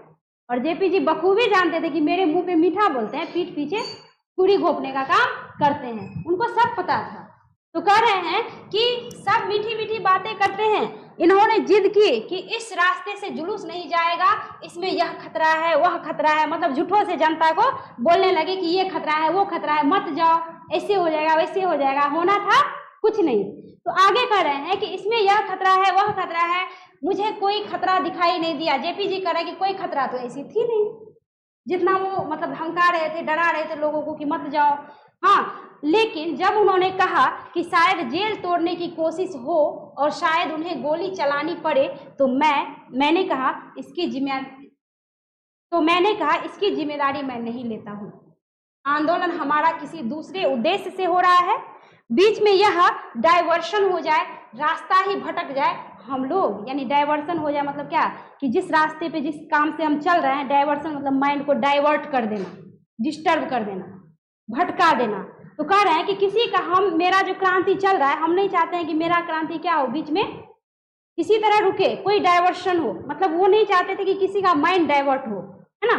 लेकिन यहाँ पे तो करने वाले बहुत थे, चाहते थे कि हो जाए माइंड डाइवर्ट, इन लोगों का सारा काम ही ठप हो जाएगा, लेकिन ऐसा होना था ही नहीं। जो भ्रष्टाचारी थे उनको डर लग रहा था, इसलिए वो रुकवाना चाह रहे थे। तो कह रहे हैं कि रास्ता ही भटक जाए हम लोग, यह कहते हैं कि हम लोग यह नहीं चाहते, तो चलिए जो आप कहते हैं वही मान लेता हूं, तो ये बिगड़े भी होंगे। कह रहे हैं कि वही मान लेता हूं तो ये बिगड़े भी होंगे। छात्र लोग उधर से जाना था, आप इधर से क्यों आए? मतलब क्या जाना है इधर से तो उधर से क्यों आए? पता नहीं क्या रीजन था। सबको बोले थे इधर से नहीं जाओ, उधर से जाओ, उधर से नहीं जाओ, इधर से, मतलब कोई रीजन नहीं मिल रहा था, तो जबरदस्ती कोई ना कोई आरोप प्रत्यारोप लगा के उनको परेशान करते थे। आगे कह रहे हैं आप इधर से क्यों आए? हालांकि वे उन लड़कों को ले आए और एक दूसरी बिल्डिंग में खड़ा करके जो लड़के, ठीक है, कहते हैं कि एक दूसरी बिल्डिंग में खड़ा करके जो लड़के हमारी छात्र संघर्ष समिति के वहां जेल में हैं, उनको जुलूस दिखाने के लिए ले आए। मैं नहीं जानता हूं कि अंग्रेजी सरकार के जमाने में भी इस प्रकार की व्यवहार कभी हुआ हो। जेपी जी कह रहे हैं कि हमको तो लगता नहीं है कि अंग्रेज के जमाने में भी ऐसा हुआ होगा। अंग्रेज के जमाने में भी हम भारतवासी जो है आवाज उठाते थे, तो अंग्रेज बहुत करते थे, क्या करते थे? गोली ठोक देते थे वहीं पे। और यहाँ तो घसीट के जेल ले जाया जाता था। बिना अंग्रेज मारते थे तो वजह पहले पूरा पता कर लेते थे। अगर कोई वजह होती थी, कारण होती थी, तब ले जाते, बिना वजह के वो भी पकड़ के नहीं ले जाते थे। लेकिन यहाँ तो देख लो, देश आजाद है फिर भी गुलाम बने हुए थे, यानी कोई वजह भी नहीं थी, अब बस पकड़ के ले गए, सबको पनिशमेंट दे रहे हैं, सबको सजा दे रहे हैं बिना गलती के। कह रहे कि अंग्रेजी सरकार के जमाने में भी इस प्रकार का व्यवहार कभी नहीं, शायद कभी हुआ हो। लोग रेलों से उतार दिए गए, बसों से उतार दिए गए, टिकट था उनके पास, देख लो, टिकट नहीं हो तब शायद टीटी आके परेशान करे तो चलता है। टिकट था फिर भी ट्रेन से उतार दिए गए, लोगों को बसों से उतार दिए गए कि उतरो बस से, सबको ट्रेन से उतार दिए। कहते हैं उनको उतार दिया अलग। उसके बाद मुजफ्फरपुर की, सॉरी, कहते हैं कि टिकट था उनके पास, बेटिकट लोग थे उनको उतार दिया अलग, यानी जो बेटिकट था उसको उतार दिया, चलो ये चलने वाली बात है। टिकट वालों को भी उतारा। मुजफ्फरपुर की रिपोर्ट आपने अखबारों में पढ़ी होगी, सारे डिवीजन में क्या क्या नहीं हुआ है। शर्म नहीं आती इन लोगों को? डेमोक्रेसी की बात करते हैं, लोकतंत्र में, डेमोक्रेसी में जनता को अधिकार नहीं है कि जहां भी चाहे शांतिपूर्ण सभा करें। हम लोगों का अधिकार है कि अगर सरकार की नीति हमको पसंद नहीं आएगा तो हम लोग विद्रोह कर सकते हैं, हम लोग सभा कर सकते हैं, हम लोग आवाज उठा सकते हैं, हम लोग जुलूस निकाल सकते हैं। और हमको अगर कोई रोकने की कोशिश कर रहा है तो आप ये समझिए कि वो लोग भ्रष्टाचारी हैं, उनको डर है कि ये लोग आवाज उठाएगा तो कहीं हमको खतरा नहीं आ जाए, तो इसलिए वो लोग रोकने की कोशिश करते हैं। तो कहते हैं कि डेमोक्रेसी में तो अधिकार है, लोकतंत्र में तो अधिकार है कि हम लोग क्या करें, जुलूस निकालें, हम लोग सभा करें। आगे कर रहे हैं अपनी जहां भी चाहे शांतिपूर्ण प्रदर्शन करें। अब देख लो, शांतिपूर्ण प्रदर्शन हो तो कोई हर्ज की बात नहीं। अभी जैसे होता है कि मान लीजिए कोई प्रदर्शन हो रहा है, सॉरी क्या कहते हैं, कोई सभा लगी हो किसी नेता की, अब कोई जानबूझ के क्या करता है, कहीं बस जला दिया, कहीं ट्रेन जला दिया, कहीं आग लगा दिया, इस तरह का भी प्रदर्शन होता है, ये गलत बात है। लेकिन मान लीजिए जहाँ पे कुछ हो ही नहीं रहा, शांतिपूर्ण ढंग से वो अपना प्रदर्शन कर रहे हैं, तो उसमें तो कोई दिक्कत नहीं होनी चाहिए। उसमें भी उनको दिक्कत था, उसमें भी उन लोगों को दिक्कत था।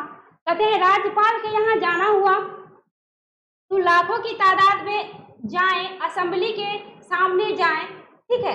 कहते हैं कि असेंबली के सामने जाएं, उनको पूरा अधिकार है। हिंसा करे कोई तो दूसरी बात है, सही बात है, कोई हिंसा करेगा तब ना कोई टेंशन वाली बात है। तो कह रहे हैं कि हिंसा करे कोई तो दूसरी बात है। हमसे मिलने आए पुलिस के एक उच्च अधिकारी ने कहा, बड़े उच्च अधिकारी ने कहा, नाम लेना यहाँ ठीक नहीं होगा, यानी नाम पता है जेपी जी नाम लेना चाहते नहीं, बात बढ़ाना चाहते नहीं, तो बस गुप्त तौर से वो कह रहे हैं कि नाम लेना ठीक नहीं होगा, क्योंकि इतने सारे लोग गांधी मैदान में एकदम भरे हुए थे, सबके बीच भाषण दे रहे थे, तो पर्सनली किसी पे अटैक करना ये अच्छी बात नहीं होती है। पर्सनल चीज पर्सनली रहनी चाहिए। तो लेकिन उन्होंने कहा कि वो जो उच्च अधिकारी थे, कहते हैं कि मैंने दीक्षित जी के मुंह से सुना है कि जयप्रकाश नारायण नहीं होते तो बिहार जल गया होता।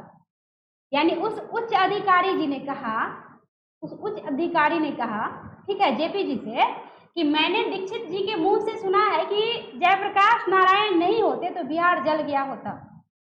जब जयप्रकाश नारायण के बारे में ऐसा आप सोचते हैं तो जयप्रकाश नारायण के लिए यह सारा क्यों होता है, मतलब यह सारा क्यों होता है। मतलब यहाँ जेपी जी कह रहे हैं कि जब मेरे बारे में आप इतना अच्छा सोचते हैं कि जेपी जी अगर नहीं रहते तो बिहार जल गया रहता, अर्थात है तो बिहार बचा हुआ है। जब आप इतना अच्छा सोचते हैं तो फिर मेरे पीठ पीछे मेरे प्रदर्शनों में दखल क्यों डालते हैं, छात्रों को बिना गलती के पीटते क्यों हैं, लोगों को बिना गलती के परेशान क्यों करते हैं। वो करना बंद कर दीजिए। आप कहते हैं कि जब जयप्रकाश नारायण के बारे में ऐसा आप सोचते हैं तो जयप्रकाश नारायण के लिए यह सारा क्यों, मतलब इतना हंगामा क्यों कर रहे हैं। तो उनके नेतृत्व में यह प्रदर्शन और यह सभा होने वाली है। क्यों लोगों को रोकते हैं आप, जनता से घबराते हैं आप, जनता के आप प्रतिनिधि हैं, ठीक है। कहते हैं किसकी तरफ से शासन करने बैठे हैं आप, आपकी हिम्मत की लोगों को पटना आने से रोक लें। सही बात तो कह रहे हैं कि उन नेताओं को जो कुर्सी पे बैठ के हम पे राज कर रहे हैं उनको बिठाया किसने, हम लोगों ने। और हम लोग जब आवाज उठाए किसी विषय वस्तु को लेके प्रदर्शन करें तो आप खलल डालने आ जाते हैं। ये अधिकार आपको दिया किसने, और ऊपर से मुंह पे मीठा मीठा बोलते हैं, अब पीठ पीछे वही करते हैं जो आपने करना है।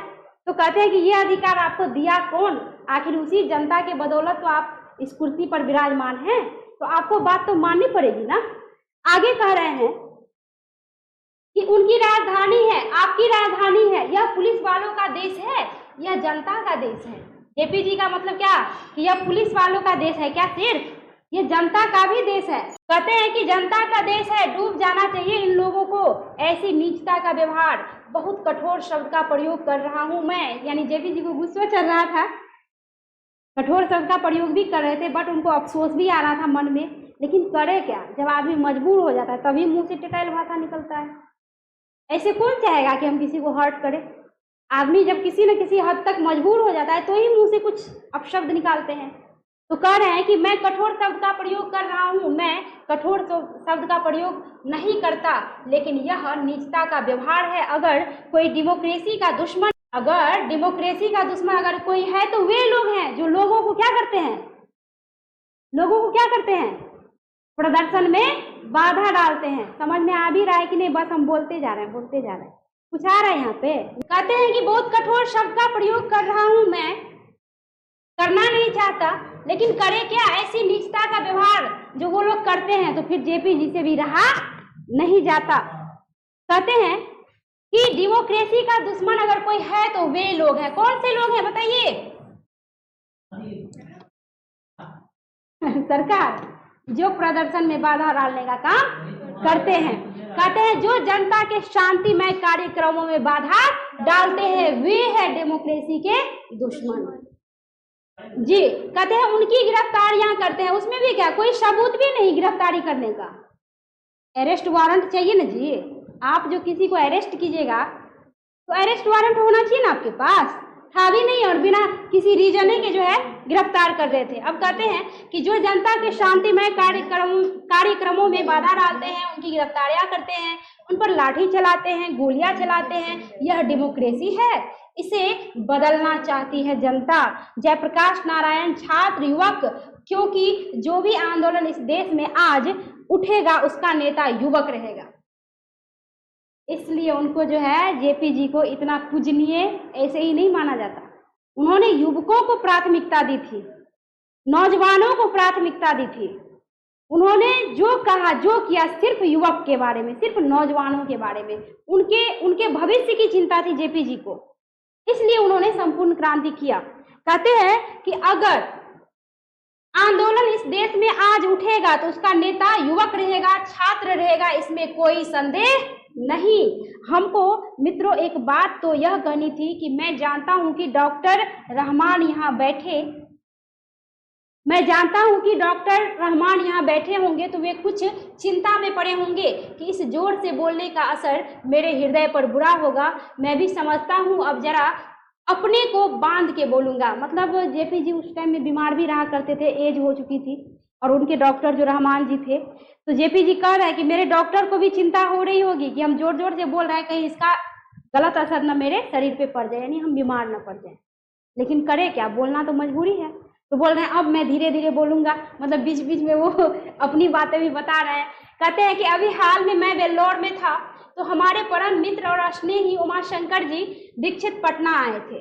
ठीक है, कहते हैं उन्होंने मेरे संबंध में कुछ अच्छी बातें कही। किसके संबंध में? जी, जेपी जी के संबंध में। कहते हैं साथ साथ कई प्रश्न उन्होंने उठाए। मेरा उनका बहुत पुराना संबंध था। कहते हैं 32-33 का आंदोलन चला था, उसमें वह अंडरग्राउंड बम्बई में ही रहते थे, अंडरग्राउंड नेता थे। और सदानंद जी ने जो फ्री प्रेस के मालिक भी थे उसकी स्थापना की थी। ठीक है, कहते हैं उन्होंने उनको ब्रेन ऑफ बॉम्बे कहा था। मुझे भी कोई बड़ी पदवी दी थी पर मैं अपनी प्रशंसा नहीं करूंगा। उस समय दीक्षित जी से हमारा परिचय और हमारी घनिष्ठता मित्रता हुई। कहते हैं कि मुझे भी कोई बड़ी पदवी दी थी पर मैं अपनी प्रशंसा नहीं करूंगा। उस समय दीक्षित जी से हमारा परिचय और हमारी घनिष्ठता मित्रता हुई। और अंडरग्राउंड जमाने की जो मित्रता होती है वह ठोस होती है, चाहे हम कहीं रहें ठोस रहती है। उसके बाद हम एक दूसरे के मित्र आज तक बने हुए हैं। आजकल का कलयुगिया मित्र नहीं है कि मित्र का पॉकेट गर्म है तो दोस्ती है, पॉकेट खाली हुआ तो दोस्ती खत्म। ऐसी दोस्ती आजकल वाली दोस्ती नहीं। पुरानी दोस्ती होती थी कि एक बार जिसको दिल से दोस्त मान लिए, चाहे वो अच्छा रहे या बुरा रहे, जीवन भर तक उसका साथ देते थे। ये होती है सच्ची दोस्ती। इसके जैसे सुदामा कृष्ण तो सब कहेंगे, बट हम कहेंगे दुर्योधन और कर्ण के जैसे। कर्ण को पता था कि दुर्योधन गलत है, सब कुछ जानते थे, फिर भी उन्होंने मित्रता की लाज रखने के लिए, दोस्ती की जो है लाज रखने के लिए उन्होंने दुर्योधन का साथ दिया। मर गए उनके चक्कर में। पता था कि पांडव मेरा भाई है, फिर भी उनके खिलाफ युद्ध लड़े। क्यों? क्योंकि उनको दोस्ती निभानी थी। मित्रता ऐसी होनी चाहिए। अरे दोस्ती का मतलब क्या है कि दोस्त अगर अच्छा है तो बहुत अच्छी बात, अगर अच्छा है तो बहुत अच्छी बात, अगर दोस्त बुरा है तो दोस्त का काम क्या है? उसको सही रास्ते पे लाना। आप चाहे प्यार से लाइए, चाहे डांट के लाइए, चाहे थप्पड़ मार के लाइए, बट लाइए। ये होती है सच्ची दोस्ती की पहचान, है ना। अब देखिए यहाँ पे कहते हैं कि किसी भी व्यक्ति से झगड़ा नहीं। आजकल पता है क्या है, दोस्ती क्यों नहीं टिकती? दोस्ती में कहता है सब कुछ जायज है, सब कुछ, ना कुछ आप छिपा सकते हैं ना कुछ गुप्त रख सकते हैं। उसके बाद क्या कि अगर एक दोस्त दूसरे को डांटा या मारा तो चुपचाप सुन लीजिए, बदले में वो भी आपको डांटेगा तो आपको भी सुनना पड़ेगा। इसमें बुरा मानने की कोई स्थिति पैदा होनी ही नहीं चाहिए, तब हुई दोस्ती। यानी क्या ये कोई दोस्ती नहीं हुआ कि आपको दोस्त समझा रहा है, आप उल्टे उससे झगड़ने लगे, ये कोई दोस्ती नहीं होती। समझनी चाहिए बातों को। कहते हैं कि उसके बाद हम एक दूसरे के मित्र आज तक बने हुए हैं। कुछ ऐसे मित्र हैं जिनके भाव अच्छे हैं। हमारे पुराने मित्र जो सोशलिस्ट पार्टी में थे, सोशलिस्ट पार्टी मतलब क्या, समाजवादी पार्टी में थे, कहते हैं, या जो नहीं भी थे, चाहते हैं कि जयप्रकाश नारायण और इंदिरा जी में कुछ मेल मिलाप हो, तो मित्रों मेरा किसी व्यक्ति से झगड़ा नहीं। अब इंदिरा गांधी जी भ्रष्टाचारी में डूबी थी और जेपी जी उसके खिलाफ थे, घोर मार्क्सवादी। तो ऐसे में दोस्ती हो सकता है क्या? आग और पानी की दोस्ती कभी हो सकती है? तो वही बात थी, समझ लो। तो यहाँ पे उनके मित्र चाहते थे कि किसी तरह दोनों में क्या हो जाए, दोस्ती हो जाएगा, तो सारा तमाशा ही क्या होगा, खत्म हो जाएगा। तो कह रहे हैं कि हमारे पुराने मित्र जो सोशलिस्ट पार्टी में थे या जो नहीं थे, चाहते हैं कि जयप्रकाश नारायण और इंदिरा जी में कुछ मेल मिलाप हो, तो मित्रों मेरा किसी व्यक्ति से झगड़ा नहीं है। यानी ये कह रहा है कि हमको इंदिरा से कोई झगड़ा नहीं है, हम उनसे क्यों झगड़ा करेंगे। कहते हैं कि किसी व्यक्ति से झगड़ा नहीं है, चाहे वे इंदिरा जी हो या कोई हो। मतलब जेपी जी कह रहे हैं कि हमको किसी से झगड़ा क्यों होगा, चाहे वो इंदिरा ही क्यों ना हो, हमको व्यक्ति से क्यों झगड़ा होगा, व्यक्ति ने मेरा क्या बिगाड़ा है। यहाँ पे अब तो फिर जब इंदिरा से झगड़ा नहीं था तो फिर झगड़ा किस चीज से था, सोचने वाली बात है, सोचो। अच्छा, एकदम करेक्ट बोलिए। कहता है कि चाहे वे इंदिरा जी हो या कोई हो, हमें तो नीतियों से झगड़ा है। जेपी जी को तो बुरी नीतियों से झगड़ा था, जो गलत नीति के साथ देश को चला रहे थे, उनसे झगड़ा था। फॉर एग्जाम्पल मोदी जी, अभी जो ऑपरेशन सिंदूर हुआ, तो कई लोग हमारे विपक्षी दल के नेता कहते हैं कि पाकिस्तान को उड़ा क्यों नहीं दिया, लेकिन मोदी जी का मानना है कि मेरा तो दुश्मनी सिर्फ उन आतंकवादियों से है मेरा मकसद था आतंकवादियों को मिटाना, सो मैंने मिटा दिया। अब उनका एकदम लोग सब कठोर निंदा कर रहे हैं, कई लोग ऐसे हैं। हाँ, मतलब इनका कहना क्या कि पाकिस्तान में जो बेकसूर लोग हैं, बच्चे हैं, बुजुर्ग हैं, उसको हम क्यों मारे? जो हमें परेशान कर रहा है उसको खत्म करेंगे ना। तो यहाँ पे वही बात जेपी जी कह रहे हैं कि हमें इंदिरा जी से कोई दुश्मनी नहीं है पर्सनली, हमें दुश्मनी है तो सिर्फ उनके नीतियों से। कहते हैं कि सिद्धांतों से झगड़ा है, कार्यों से। ठीक है, जो कार्य गलत होंगे, जो नीति गलत होंगी, सिद्धांत प्रिंसिपल गलत होंगे, यानी क्या, सारा नीति नियम सिद्धांत अगर गलत होंगे तो कह रहे हैं कि सिद्धांत प्रिंसिपल्स गलत होंगे, जो पॉलिटी गलत होगी, चाहे वह कोई भी करे मैं विरोध करूंगा। कोई भी से तात्पर्य कोई भी, उसका कितना भी अपना मित्र ही क्यों ना हो, अगर कोई भी करे तो मैं उसके खिलाफ हूं। आगे कहते हैं अपनी अकल के मुताबिक हम लोग इनकी तरह नौजवान थे उस जमाने में, लेकिन यह जरूरत होती थी कि हम लोगों की बापू के सामने हम कहते थे कि हम नहीं मानते बापू यह बात। सोचो, नौजवान थे और बापू के सामने कह डालते थे कि बापू हम आपके इस बात को नहीं मानते, यानी जो गलत होता था तो बापू को भी टोक देते थे। सोचने वाली बात है, बापू को भी टोक देते थे कि बापू हम ये बात नहीं मानते। कह रहे हैं कि और बापू में इतनी महत्ता थी, इतनी महानता थी बापू में, अगर जेपी जी कहते थे कि बापू हम इन बातों को नहीं मानते, हम असहमत हैं इस बातों से, तो बापू जी इतने महान थे। कह रहे हैं कि इतनी महानता थी कि बुरा नहीं मानते थे। यही तो पहचान होती है अच्छे और बुरे लोगों की। सही कर रहे हैं, अच्छे और बुरे लोगों की यही पहचान है। आप अच्छा लोगों को कुछ भी कहिए ना, उसको कोई फर्क नहीं पड़ता, वो जानते हैं कि अगला का फितरत है वैसा है, बोलने दो जो बोल रहा है। हम सही है ना, हमको लाख कोई गाली दे, उससे मेरा क्या बिगड़ जाएगा, मुंह तो उसका खराब हो रहा है।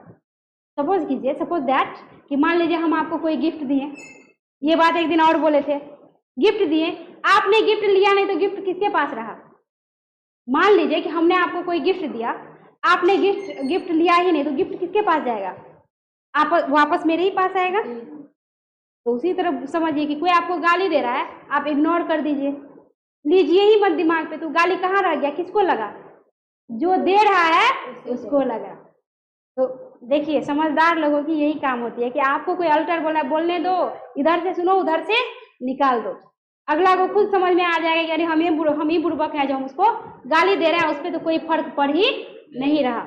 तो कहते हैं कि इतनी महानता थी कि बुरा नहीं मानते थे, फिर भी बुलाकर हमें प्रेस से समझाना चाहते थे, सॉरी प्रेम से समझाना चाहते थे, यानी फिर भी बुलाकर जो है हमें प्रेम से समझाना चाहते थे, मतलब जेपी जी को, और समझाते भी थे। कहते हैं कि तो उनकी भी आलोचना की है मैंने, यानी कह रहे हैं जेपी जी की उनकी भी आलोचना मैंने की है, बापू को भी उन्होंने नहीं छोड़ा है। कहते हैं अभी हम ही लोग कहते हैं ना कि बापू अगर चाहते तो शायद भगत सिंह बच जाते, उन्होंने नहीं चाहा इसलिए नहीं बचे। तो कहते हैं उनकी भी आलोचना की मैंने, उस जमाने में तो मैं घोर मार्क्सवादी था, नया नया पढ़ के अमेरिका से आए ही थे, सारे के सारे ग्रंथ, तो घोर मार्क्सवादी तो थे ही, नया खून क्या होता है वो तो पता ही है आप लोगों को, उबलता रहता है।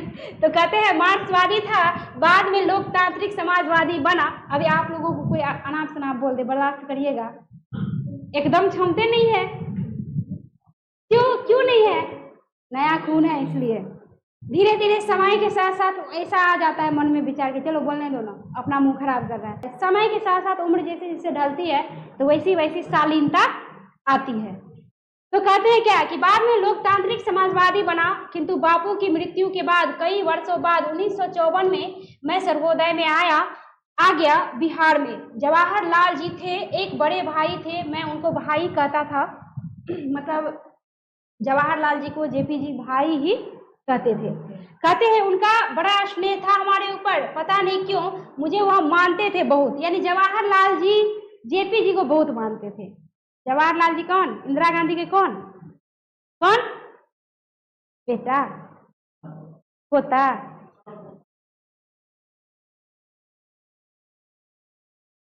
क्या पढ़ते हो तुम लोग जी? इंदिरा गांधी के पिता थे जी, जाओ करो। कहते जवाहरलाल जी थे, एक बड़े भाई थे, मैं उनको भाई कहता था, ठीक है, भाई ही कहता था, उनका बड़ा स्नेह था हमारे ऊपर, पता नहीं क्यों मुझे वो मानते थे बहुत। यानी किसको मानते थे बहुत? जेपी जी को। कहते मैं उनका बड़ा आदर और प्रेम करता था, यानी वो भी उनको आदर प्रेम करते थे, लेकिन उनकी कट्टू आलोचना करता था। यानी प्रेम तो जेपी जी भी उनसे बहुत करते थे, लेकिन कट्टू आलोचना करते थे। मतलब क्या? आलोचना करने से पीछे नहीं हटते, उनको भी नहीं छोड़ा उन्होंने। अब देखो कहते हैं लेकिन उनकी कट्टू आलोचना, ठीक है, लेकिन उनकी कटु आलोचना करता था, उनमें भी बड़प्पन था। अक्सर तो उन्होंने हमारी आलोचनाओं का बुरा नहीं माना, लेकिन पटना फायरिंग पर जो मैंने बयान दिया था, मैं मानता हूं कि बहुत सख्त भाषा का मैंने प्रयोग किया था, उस पर वह बहुत नाराज हुए। कौन नाराज हुए थे? नेहरू जी। लाल बहादुर जी ने कश्मीर के मामले में कुछ किया, ठीक है, कुछ किया उन्होंने, मैंने उनकी भी आलोचना की, उनको तार भी दिया कि यह बहुत गलत काम आपने किया है, इससे कश्मीर के सवाल को हल करने में आपको दिक्कत होगी। थोड़े ही दिनों में 18 महीनों में वह चल बसे। कौन चल बसे? कौन चल बसे? लाल बहादुर जी। नेहरू जी का टॉपिक गया, लाल बहादुर जी। कहते हैं कि थोड़े ही दिनों के बाद यानी 18 महीनों में वह चल बसे। देश का दुर्भाग्य है, इंदिरा जी से जो मेरे मतभेद हैं, वे जवाहरलाल जी के साथ जो मतभेद थे उनसे कहीं ज्यादा गंभीर और सीरियस है जवाहरलाल जी से परराष्ट्र नीतियों के संबंध में। परराष्ट्र यानी दूसरे राष्ट्र। कहते हैं जवाहरलाल जी से परराष्ट्र नीतियों के संबंध में, स्वराष्ट्र के संबंध में अधिक उनसे हमारा मतभेद नहीं था। तिब्बत के मामले में मतभेद था, चीन के मामले में था। चीन से भी उस टाइम में जवाहरलाल नेहरू जी को, मतलब इन लोगों का कहना था कि आप चीन की बातों में मत आइए, लेकिन कुछ ज्यादा ही दोस्ती बढ़ रही थी। और जब 62 में धक्का लगा, पता होगी ना 62 की घटना जी, 1962 में जब 62 में धक्का लगा नेहरू जी को, तो कुछ दिन के बाद सीधे ऊपरे चले गए। तो इतना भी भरोसा किसी पे नहीं करना चाहिए। तो यहाँ पे इसलिए जो है जेपी जी कर रहे हैं कि जवाहरलाल जी से परराष्ट्र नीतियों के संबंध में, स्वराष्ट्र के संबंध में अधिक उनसे हमारा मतभेद नहीं था। मतभेद था किस चीज से? तिब्बत के मामले में मतभेद था, चीन के मामले में मतभेद था। मतलब चीन से ज्यादा बोल रहे थे, उनकी बातों पे उतना भरोसा करिए मत, वो लोग धोखेबाज है और सदा से धोखा देता ही चला आ रहा है। अभी जो अपना लोग का ऑपरेशन सिंदूर हुआ था, उसमें भी पता चला कि चाइना वाला पाकिस्तान का जो है सपोर्ट कर रहा है, भगवान जाने। तो ये पाकिस्तान, ये चाइना, इस सब पे विश्वास किया नहीं जा सकता। कब धोखा दे दे, कब क्या कर दे जी, कब क्या कर दे, कोई भरोसा नहीं उन लोगों पे। तो कह रहे हैं कि हमको तिब्बत के मामले में मतभेद था, ठीक है, चीन के मामले में था, हंगरी के मामले में था, और मैं कोई गर्व नहीं करता हूं, मैंने उस समय जो आलोचना की, हंगरी के मामले में जो कुछ कहा, जवाहरलाल जी को बाद में मानना पड़ा, ठीक है। तिब्बत के बारे में मेरी बात तो नहीं मानी उन्होंने, लेकिन जब चीन ने उनको धोखा दिया, जब चीन ने धोखा दिया, तो उस धोखे के कारण उनके हृदय को, ठीक है, उस धोखे के कारण उनके हृदय को, किनके हृदय को? नेहरू के हृदय को ऐसी चोट लगी कि 2 बरस में चले गए। अभी जस्ट बताए हैं कि कुछ दिन, कुछ महीने, कुछ साल, 2 वर्ष के अंदर बेचारे स्वर्गलोक पधार गए। तो स्वर्गलोक, दुश्मन को भी बोलो स्वर्गलोक, वो तो मेरे चाचा जी थे, हम लोग नेहरू जी को चाचा जी कहते हैं प्यार से, है ना। तो स्वर्गलोक चले गए। ये चाइना और ये पाकिस्तान विश्वासघाती है, कभी उस पे भरोसा नहीं किया जा सकता। तो कहते हैं कि 2 वर्ष के बाद जो है वो चले गए, संभल नहीं सके। ऐसा घाव लगा जब चीन ने आक्रमण कर दिया था भारत पे। कहते हैं वह कभी उम्मीद नहीं करते थे। कब किए थे? 1962 में। कहते हैं कि वह कभी उम्मीद नहीं करते थे, आशा नहीं करते थे कि चीन ऐसा करेंगे, चीन ऐसा करेंगे। थोड़ी इनकी भी गलती थी। तो परराष्ट्र नीतियों के संबंध में मतभेद था उनसे, अंतर्देशीय प्रश्नों में नहीं था, यानी दूसरे देश के प्रश्नों में नहीं था। मतलब मतभेद ये था कि आप दूसरे देश के नीति को फॉलो क्यों करते हैं? हमारे देश में तो संविधान पड़ा हुआ है, उसके नीति को लेके चलिए। अगर संविधान में कोई नियम खराब है तो सुधारा जा सकता है। नियम खराब क्या है? सारे नियम तो अच्छे हैं। हाँ, कुछ कुछ नियम ऐसा है जो हम लोगों से लगता है कि उसका पालन नहीं हो पाएगा। तो चेंज तो हो रहा है, सुधार तो हो रहा है। तो यहाँ पे देख लीजिए, कह रहे हैं कि मतलब पर राष्ट्र यानी दूसरे राष्ट्र की नीतियों को उतना जो है क्या करिए आप लोग, उनको मतलब जेपी जी का कहना था कि उतना उसकी नीति को मत मानिए, इससे हमारे देश को नुकसान होगा। वो देश वो है, अपना देश अपना है, हर देश का अपना अपना अपने अपने रूल्स होते हैं, है ना। लेकिन यहीं से जो है उन दोनों में जो है क्या होती थी, मतलब उन दोनों में नहीं, मतलब जेपी जी को जो है नेहरू जी से थोड़ा सा चिढ़ रहता था, लेकिन उनको वो भैया भैया बोलते थे और वो भी छोटे भाई की तरह मानते थे, तो थोड़ा छोटे बड़े का लिहाज तो रखना पड़ता है। तो यहाँ पे कहते हैं अंतर्देशीय प्रश्नों में नहीं था उतना मतभेद। अब एक बात ले लीजिए जिसके चलते बहुत ज्यादा करप्शन राजनीति में है, सही बात है जी, सबसे ज्यादा करप्शन अगर किसी चीज में है तो राजनीति में है। नहीं कहता है करप्ट नेता है यानी भ्रष्ट नेता है, तो करप्ट से ही हुआ करप्शन, यानी सबसे ज्यादा भ्रष्टाचारी अगर कहीं है तो राजनीति में। कोई किसी के नेता सब में देख लो ना, दल बदलू, कभी इधर बदल के उधर, उधर बदल के उधर, इस दल से इस दल में, इस पार्टी से उस पार्टी में। और सबसे नंबर 1 है कौन कौन कौन है पलटू चाचा? सबको पता है, नीतीश जी। जबकि जी नीतीश कुमार, उस पर हम लोग इतना भरोसा करते थे, खास करके महिलाएं उन पे इतना मरती है कि नीतीश ने ये क्यों वृद्धा पेंशन, विधवा पेंशन, ये साइकिल, ये वो, हाँ वो ज्यादातर महिला को ही सपोर्ट करते हैं। जानते हैं कि महिला अब पति घर में कुछ भी कहे इसको देना, लेकिन महिला के मन में जो है वही करेगी जी। वहां बूथ पे जाने के बाद उसके माइंड को कोई बदल नहीं सकता। घर में तो कहेंगे ठीक है, मतलब ठीक है आप जो कहिएगा वही करेंगे, लेकिन वहां जाने के बाद उसके माइंड को कोई कुछ नहीं कर सकता। तो वो भी नीतीश जी भी जानते हैं, लेकिन नीतीश जी पे जितना भरोसा था, वो जो ऐसे पार्टी बदलते रहते हैं, ये अच्छी बात नहीं है, नहीं होना चाहिए सर। आप किसी एक के साथ रहिए। अब कहते हैं जिसके चलते बहुत ज्यादा करप्शन राजनीति में है, वह क्या है? ज्यादा करप्शन राजनीति में है तो कहते हैं वह क्या है? इलेक्शन का खर्चा। देख लीजिए करप्शन कहां से होता है, इलेक्शन के जी। करप्शन आपको शुरू होता है इलेक्शन के खर्च से। इलेक्शन टाइम जब आता है तो आप लोग देखते होंगे कितना खर्च होता है कि यहाँ रैली, वहां रैली, यहाँ जाना है, वहां जाना है, क्या ऐसे बैठे बैठे चले जाते हैं, खर्चा होता है ये। तो यहाँ पे कह रहे हैं कि इलेक्शन का खर्चा, चुनाव का खर्चा, करोड़ों रुपए वे चुनाव पर खर्च करेंगे, और सच में होता है खर्च करेंगे। एक तरफ गरीबी हटाओ का नारा लगाएंगे, समाजवाद का नारा लगाएंगे, और यह सब रुपया ब्लैक मार्केटियर, काला धन कहते हैं, ब्लैक मार्केटियर लोगों से आप इकट्ठा करेंगे अनअकाउंटेड मनी, करोड़ों रुपये जिसका कोई हिसाब नहीं, यानी अनअकाउंटेड मनी, कोई हिसाब किताब, कोई गिनती, कोई लेखा जोखा नहीं, अनअकाउंटेड। अब देख लो, कहते हैं कि कोई हिसाब किताब नहीं, आज से नहीं बरसों से मैं पुकार रहा हूं कि भाई इस चुनाव की पद्धति में आमूल परिवर्तन होना चाहिए। कौन ऐसा बात बोल रहे थे? जेपी जी। कौन बोल रहे थे? जेपी जी की इसमें परिवर्तन होना चाहिए, चुनाव का खर्च कम करना चाहिए। अगर चाहते हैं कि गरीबी उम्मीदवार, अगर चाहते हैं कि गरीब उम्मीदवार खड़ा हो सके, दो बार लिख दिए हैं क्या? जो खड़ा होता है चुनाव में। तो यहाँ पे कहते हैं कि आप चाहते हैं कि बदलाव हो तो गरीब उम्मीदवार, किसान उम्मीदवार, इनको भी चुनाव में खड़ा करने की कोई सुविधा कीजिए, मतलब उनको भी मौका दीजिए। बट सुनता है कोई? जेपी जी करेगी, कोई सुनता है? यानी कोई सुनता ही नहीं है। कहते हैं प्रेस रिपोर्टों से पता चलता है कि इस आंदोलन के द्वारा मैं दल विहीन लोकतंत्र, यानी जो दल से विहीन है, जिसको दल में रखा नहीं जा रहा, तो कहते हैं दल विहीन लोकतंत्र की स्थापना करना चाहता हूं। दल विहीन लोकतंत्र सर्वोदय विचार का मुख्य राजनीतिक सिद्धांत है, और उस विचार का प्रचार पिछले वर्षों में मैं करता रहा हूं, यानी पिछले वर्षों से करता रहा हूं, और ग्राम सभाओं के आधार पर दल विहीन प्रतिनिधित्व स्थापित हो सके।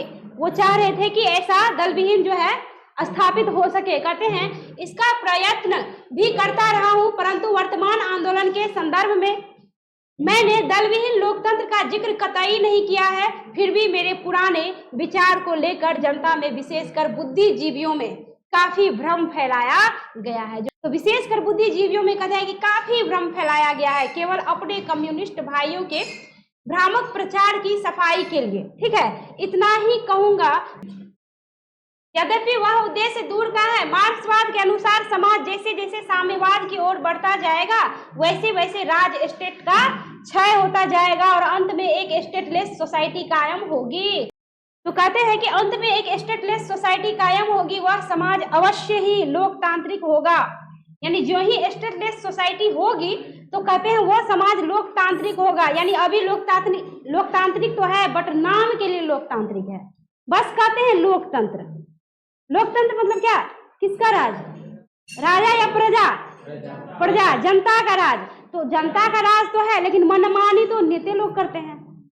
चुनाव टाइम में आएंगे, हाथ पांव पकड़ेंगे, बढ़िया से हाथ जोड़ेंगे, पाँव पे नजर रहेगा, हाँ माता जी बहन जी वोट दीजिएगा, जीतने के बाद पाँव आपका मुंह देखना वो पसंद नहीं करेंगे।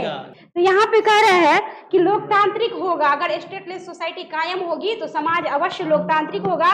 बल्कि उसी समाज में लोकतंत्र का सच्चा स्वरूप प्रकट होगा और वह लोकतंत्र निश्चय ही दल विहीन होगा। जब स्टेटलेस सोसाइटी शासन मुक्त समाज बनता जाता है तो वह शायद ही दलयुक्त होगा। आश्चर्य है कि कम्युनिस्ट बंधुओं को अपने इस मूल सिद्धांत का विस्मरण हो गया है। ठीक है, निक्सन के नाम से क्यों चिढ़ाया जाता था? क्योंकि वो अमेरिका गए थे और जिस तरह का सोच जेपी का था उसी तरह का सोच अमेरिका का जो उस टाइम में राष्ट्रपति था निक्सन, वो भी चाहते थे कि ऐसा होना चाहिए, स्टेटलेस जो है देश होना चाहिए। बट ऐसा न कभी हुआ न कभी होगा। इनका मानना था कि स्टेटलेस जो है हो जाए तो शायद सच्चा लोकतांत्रिक जो है स्थापित हो जाएगा, शायद सच्चा लोकतंत्र स्थापित होगा, बट ऐसा हुआ नहीं। कहते हैं कि मुक्त समाज बनता जाता है तो वह शायद ही दलयुक्त होगा। आश्चर्य है कि कम्युनिस्ट बंधुओं को, ठीक है, अपने इस मूल सिद्धांत का विस्मरण हो गया। ठीक है, कहते हैं जहां तक यानी कम्युनिस्ट बंधुओं को जो है यानी जितने सारे साम्यवादी थे उनको लगा मूल जो उसका सिद्धांत था, हाँ उसका उनको विस्मरण हो गया यानी याद आ गया।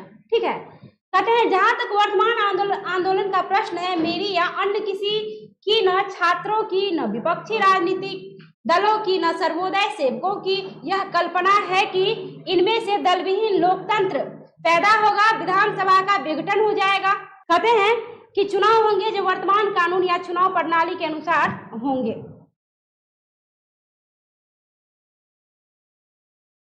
कहते हैं कि विधानसभा के विघटन से संभावना तो यही है कि वर्तमान कानून तथा नियम आदि के अंतर्गत ही पुनर्निर्वाचन, ठीक है, आदि के अंतर्गत ही पुनर्निर्वाचन होगा। इसलिए प्रश्न उठता है, जैसा कि पिछले सप्ताहों में कई बार उठा भी है, कि उस हालत में विधानसभा के विघटन से क्या लाभ होगा।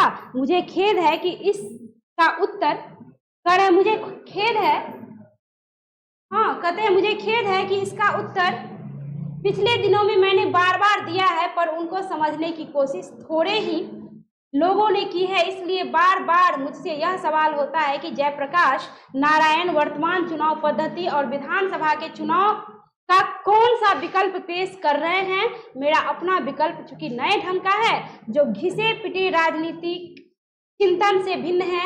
यानी जेपी जी का जो वो सोच था वो घिसे पिटे राजनीति से यानी करप्शन से, भ्रष्टाचारी से एकदम अलग था। तो कहते हैं कि उनसे जो है भिन्न है, राजनीतिक चिंतन से भिन्न है, इसलिए वह लोगों को समझ में नहीं आता। अगर मैं यह कह दूं कि मेरा विकल्प यह है कि मैं इस आंदोलन और संघर्ष में से एक नई पार्टी का निर्माण करूंगा, कम्युनिस्ट, एक नई पार्टी कम्युनिस्ट एक तरह से समझो ना साम्यवाद। कम्युनिस्ट पार्टी का मतलब हुआ क्या, जैसे और भी पार्टी होता है तो अपना अपना उसमें क्या होता है, अपना अपना जो है उसका लोभ होता है। साम्यवाद, कम्युनिस्ट का मतलब हुआ क्या, साम्यवाद मतलब क्या, सब बराबर, किसी में कोई भेदभाव नहीं।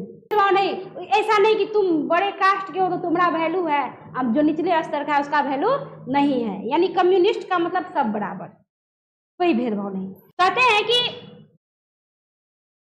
जो घिसे पिटे राजनीतिक चिंतन से भिन्न है, इसलिए वह लोगों की समझ में नहीं आता। अगर मैं यह कह दूं कि मेरा विकल्प यह है कि मैं इस आंदोलन और संघर्ष में से एक नई पार्टी का निर्माण करूंगा, तो सब लोग मेरी बात आसानी से समझ लेंगे।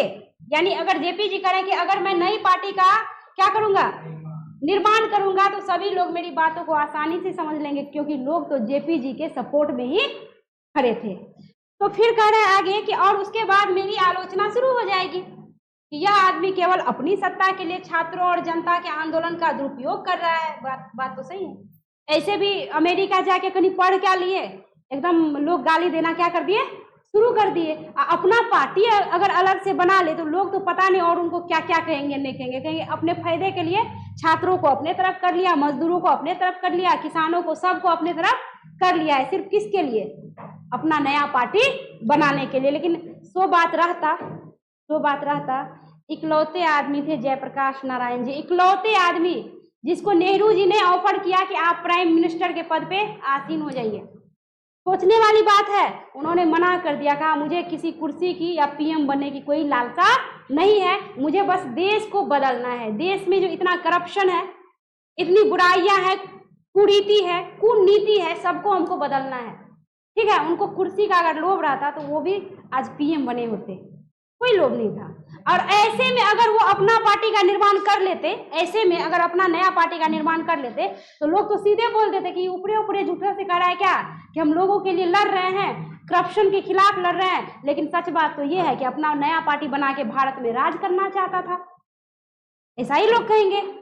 तो ये कह रहे हैं कि आसानी से लोग समझ तो लेंगे, लेकिन उसके बाद होगा क्या? मेरी आलोचना क्या हो जाएगी शुरू। किसकी आलोचना? जी, कहते हैं यह आदमी केवल अपनी सत्ता के लिए छात्रों और जनता के आंदोलन का दुरुपयोग कर रहे हैं, लेकिन जब मैं कोई नई बात कहता हूं तो उसको समझने की कोशिश कम होती है या नहीं होती है। कहते हैं कम होती है या फिर होती ही नहीं।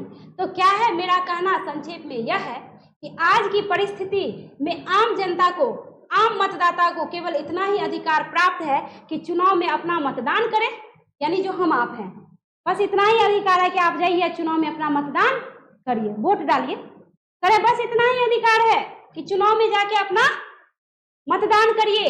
और कहते हैं परंतु मतदान प्रक्रिया न हो तो स्वच्छ और स्वतंत्र होती है, न उम्मीदवारों के चयन में मतदाताओं का हाथ होता है। ठीक है, कहते हैं कि न उम्मीदवारों के चयन में मतदाताओं का हाथ होता है और न चुनाव के बाद अपने प्रतिनिधियों पर उनका कोई अंकुश ही रहता है। बात तो सही है, एकदम 110% बात सही है।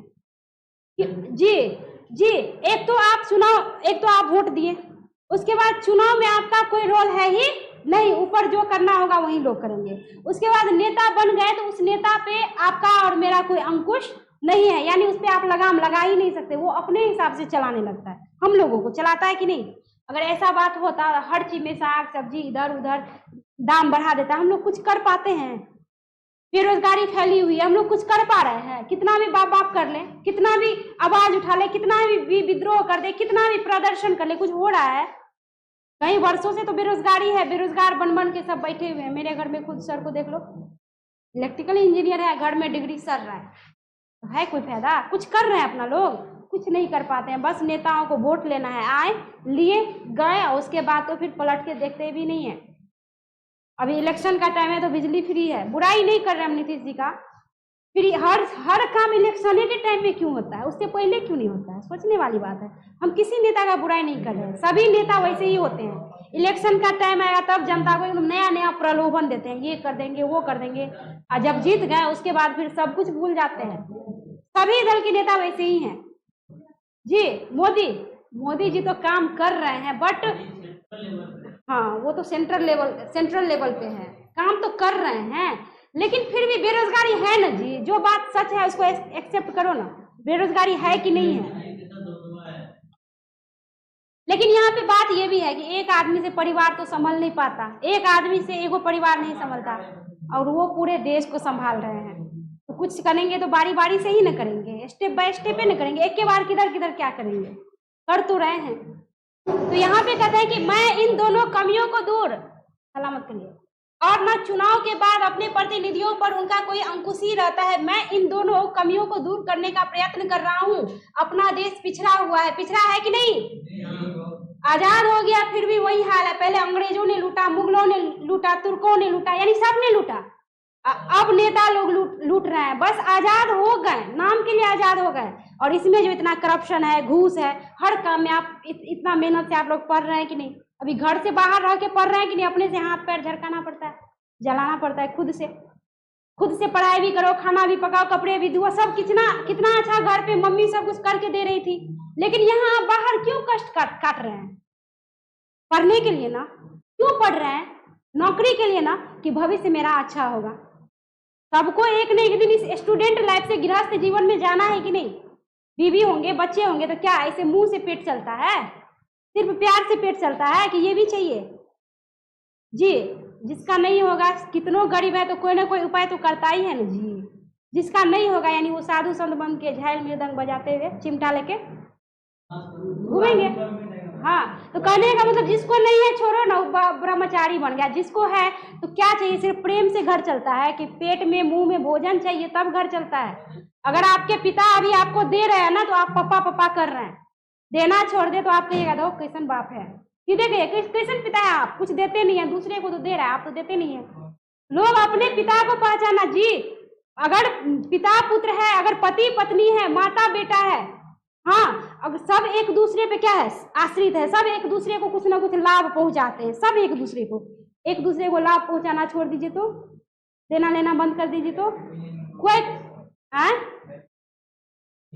सब एक दूसरे पे हैं। तो अगर कर दे तो न पिता पुत्र को पहचानेगा, न पुत्र पिता को, न पति पत्नी को, न पत्नी पति को, न माँ पुत्र को, न पुत्र माँ को। कहने का तात्पर्य क्या? हर एक रिश्ता में सब एक दूसरे से क्या है? जुड़ा है, अन्योन्याश्रित संबंध है, सब एक दूसरे पे निर्भर है। और कहीं ना कहीं लोभ भी है मन में कि हम उसको देंगे, कहीं ना कहीं देखो क्या कहते हैं कि हम इस पे खर्च करेंगे तब तो आगे वो भी हम पे करेगा। तो ये बात है। तो ये तो अपने रिश्तों में ऐसी बात है। तो नेता की तो बातें छोड़ दो, वो तो मेरा कौन सा अपना खून है। जब खून में ऐसा हो जाता है तो नेताओं की बात छोड़ दो। कहते हैं अपना देश पिछड़ा हुआ इसलिए बावजूद इसके कि हमने लोकतंत्र की स्थापना की है। विकसित देशों के लोकतांत्रिक समाज में जो प्रभावी शक्तियां यानी परस्पर एक दूसरे को प्रभावित करने वाली शक्तियां, यानी प्रभावी मतलब क्या? अरे प्रति प्रभावी मतलब क्या? जो परस्पर एक दूसरे को क्या करे? प्रभावित करे। कहते हैं ऐसी शक्तियां होती है जनमत का जो प्रबल प्रभाव प्रतिनिधियों पर निरंतर पड़ता है।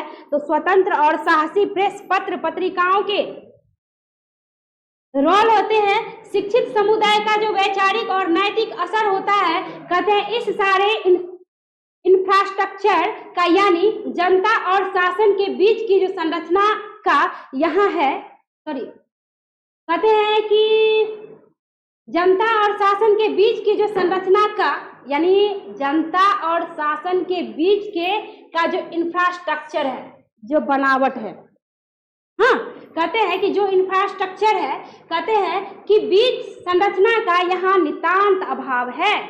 कहने का तात्पर्य यह कि इस सारे इंफ्रास्ट्रक्चर का यानी जनता और शासन के बीच की संरचना का यहाँ नितांत अभाव है। कोई किसी का कोई मेल जोल, कोई लेखा जोखा है ही नहीं।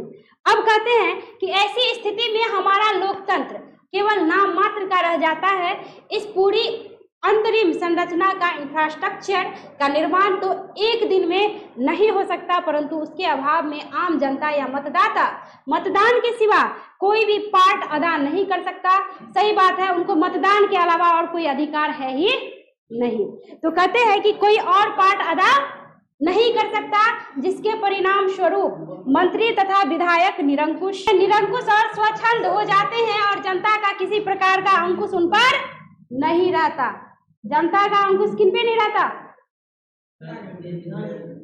जी? कहते हैं सिवाय इस भय के कि अगले चुनाव में जनता यदि चाहे तो उनको वोट नहीं दे, परंतु यह भय भी रुपया, जाति, बल प्रयोग, मिथ्याचरण आदि के कारण निष्प्रभ हो जाता है। अब चूंकि प्रदेश के छात्र, कहते हैं युवक और सर्वसाधारण जनता जागृत हो गई, वह आगे बढ़ रही है। जागृत कौन हो गई? और जागृत कौन हो गई? जनता और युवक। बेवकूफों, क्या कर रहे हो बैठ के यहाँ पे? कहते हैं युवक और सर्वसाधारण जनता जागृत हो गई। कौन जागृत हुई? जनता और युवक।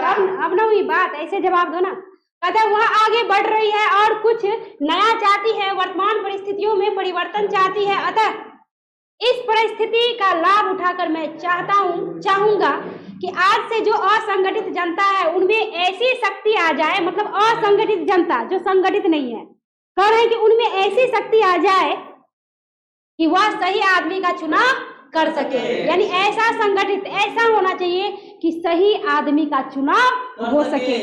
हाँ, इंफ्रास्ट्रक्चर कहते हैं उनमें ऐसा शक्ति आ जाए कि वह सही आदमी का चुनाव कर सके तथा चुनाव के बाद अपने प्रतिनिधियों के आचरण पर यथासंभव अंकुश रख सके।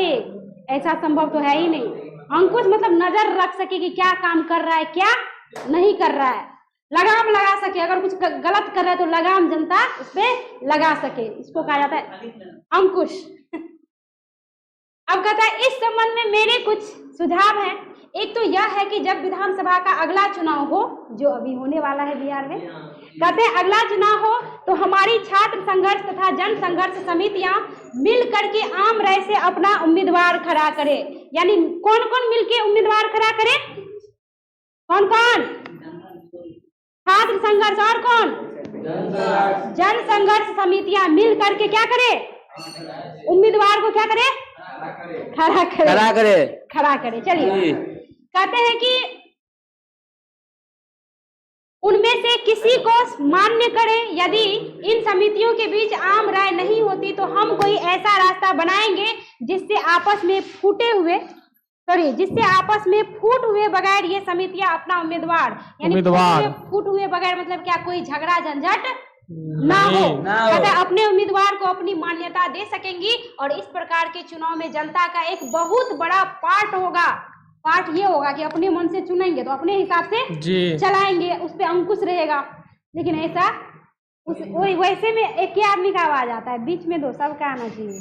वो मुंह के पास लेता है ना तो एक ही आदमी का आवाज आता है। रखो उसको, रखो बीच में, रखो बीच में, वहाँ दो, वहाँ बीच में दो, शोर सलाह वहाँ दो, हाँ बस। तो बताइए, कहते हैं कि इस प्रकार के चुनाव में जनता का एक बहुत बड़ा पार्ट होगा। यानी जनता और छात्रों की संघर्ष समितियां उम्मीदवार के चयन में अपना महत्वपूर्ण रोल क्या करेंगे? अदा करेंगे। हम बोले मुंह के पास लेके मत करो, एक आदमी का साउंड आता है, बेकार लगते रहता है। क्या मैं सब माइकों को तोड़ देगा। आगे हल्ला मत करिए। हम इधर बोलते बोलते मेरा हालत खराब है। हम जानते हैं कि निबंध चैप्टर है, भाषण है, उसमें थोड़ा सा बोरिंग फील होता ही है, बट क्या करोगे, नहीं हो रहा है। तुमको ना मजा आ रहा है और सबको नहीं आ रहा है, तब ना कोई जवाब नहीं दे रहा है। अच्छा कविता है तो पढ़ लिए, अच्छी कहानी है तो बड़ा मजा से पढ़ लिए, और निबंध आया तो बोर हो जाते हैं। चलिए करे शुरू हुआ। आप लोग का ही कचर पचर बंद हुआ। हाँ, यस मैम नहीं कर रहा, कधा मैम, गधी मैम। यानी जनता और छात्रों की संघर्ष समितियां उम्मीदवार के चयन में अपना महत्वपूर्ण रोल अदा करेंगी। दूसरी बात यह है कि जो भी उम्मीदवार अमुक चुनाव क्षेत्र से जीतेगा, यानी जो चुनाव होगा उस क्षेत्र से जीतेगा, उसके भावी कार्यक्रमों पर कड़ी निगरानी रखने का काम ये संघर्ष समितियां करेंगी। कौन करेगी? संघर्ष समितियां। और अगर उस क्षेत्र का प्रतिनिधि गलत रास्ता पकड़ता है, यानी प्रतिनिधि मतलब जिसको हम खड़ा किए हैं उम्मीदवार के रूप में, अगर गलत रास्ते पे चला तो फिर पता ही है क्या करेंगे, हाँ लाठी चलेगा। कहता है और अगर उस क्षेत्र का प्रतिनिधि अगर गलत रास्ता पकड़ता है तो उनको इस्तीफा देने के लिए बाध्य करेंगी। यानी इतना तो कम से कम जनता को पावर होना चाहिए कि हम जिसको जिताए हैं, जिसको कुर्सी पर बैठा दिए हैं, काम कर रहा है तब तो ठीक, नहीं कर रहा है कम से कम इतना तो अधिकार चाहिए ना कि उसको वहां से इस्तीफा देने पे हम क्या कर दें, मजबूर कर दें। ये बोल तो रहा है क्या करिए तुम लोग जी, यहाँ एंटिंग पेंटिंग मेकअप छुड़ाने आई है, उधर उस लोग से परेशान है, तू लोग भी जिस बीच बीच में कभी कभी देखते हैं ऐसे पाउडर पोंछती रहती है, कभी देखते हैं मेहंदी छुड़ाती है। एक भी गर्म लाइट में हालत खराब हो रहा है। नहीं, कल देखे थे वो इसे पाउडर पाउडर पोछ रही थी। समझे समझे समझे समझे, बस बस मजाक हो गया। आप पढ़ो, 1-1.5 पेज बचा नहीं, वही तो खत्म हो गया रहता। बीच बीच में कनी कनी टोंट मारना जरूरी है। हम गप मारेंगे, तू लोग मारने में मजबूर कर देता है। हम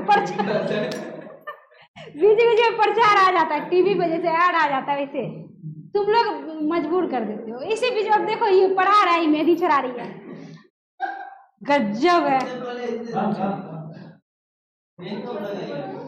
दूसरी बात यह है कि जो भी उम्मीदवार अमुक चुनाव क्षेत्र से जीतेगा उसके भावी कार्यक्रमों पर कड़ी निगरानी रखने का काम ये संघर्ष समितियां करेंगी। कौन करेंगी? और अगर उस क्षेत्र का प्रतिनिधि गलत रास्ता पकड़ता है, कौन सा रास्ता? जी जी, तो उनको इस्तीफा देने का, सॉरी तो हल्ला मत करिए, तो उनको इस्तीफा देने को बाध्य करेंगी। इस प्रकार से जनता का अंकुश इन लोगों के ऊपर होगा और आज की तरह उच्च श्रृंखल, आज की तरह निरंकुश, ठीक है, कहते आज की तरह निरंकुश यानी कोई अंकुश नहीं, और स्वच्छंद वे नहीं रह पाएंगे। मतलब अभी जो वर्तमान टाइम में नेता लोग इतना निरंकुश हैं, स्वच्छंद है, उनको तो कोई डर ही नहीं रहता है। जितने के बाद वो सोचते हैं मेरे जैसे तो कोई है ही नहीं, हमको कौन क्या कर लेगा, हम तो अब बैठ गए जहां हमको बैठना था। वही होता है, यानी हम जनता, हम आप मुंह ताकते रह जाते हैं, अब वो सब ऐश करता है, हम पे राज करता है, हमको अपनी उंगली पे नचाता है। अब चुनाव टाइम में फिर मेरे हिसाब से चलेगा, चुनाव के बाद फिर उसके हिसाब से हमें चलना पड़ता है। कहते हैं कि आज की तरह निरंकुश और स्वच्छंद वे नहीं रह पाएंगे। कौन नहीं रह पाएंगे बच्चों? प्रतिनिधि। कौन? प्रतिनिधि। कहते इस सिलसिले में एक और बात स्पष्ट करना आवश्यक है कि जो संघर्ष समितियां छात्रों की या जनता की बन गई है या बन रही है, उनका काम केवल शासन से संघर्ष करना ही नहीं बल्कि उनका काम तो समाज के हर अन्याय और हर अनीति के विरुद्ध संघर्ष करने का होगा। यानी उनका काम होगा कि समाज में अगर अन्याय घटित हो रही है, अनीति चल रही है, तो उसके खिलाफ क्या करें? आवाज उठाए, उस पर ध्यान दें, उस पर काम करें। कहते हैं कि इस प्रकार से इन समितियों के लिए बराबर एक महत्वपूर्ण कार्य न है, महत्वपूर्ण कार्य रहेगा। गांव में छोटे अफसरों या कर्मचारियों की, चाहे वे पुलिस के हो, छोटे कर्मचारी चाहे वह पुलिस के हो या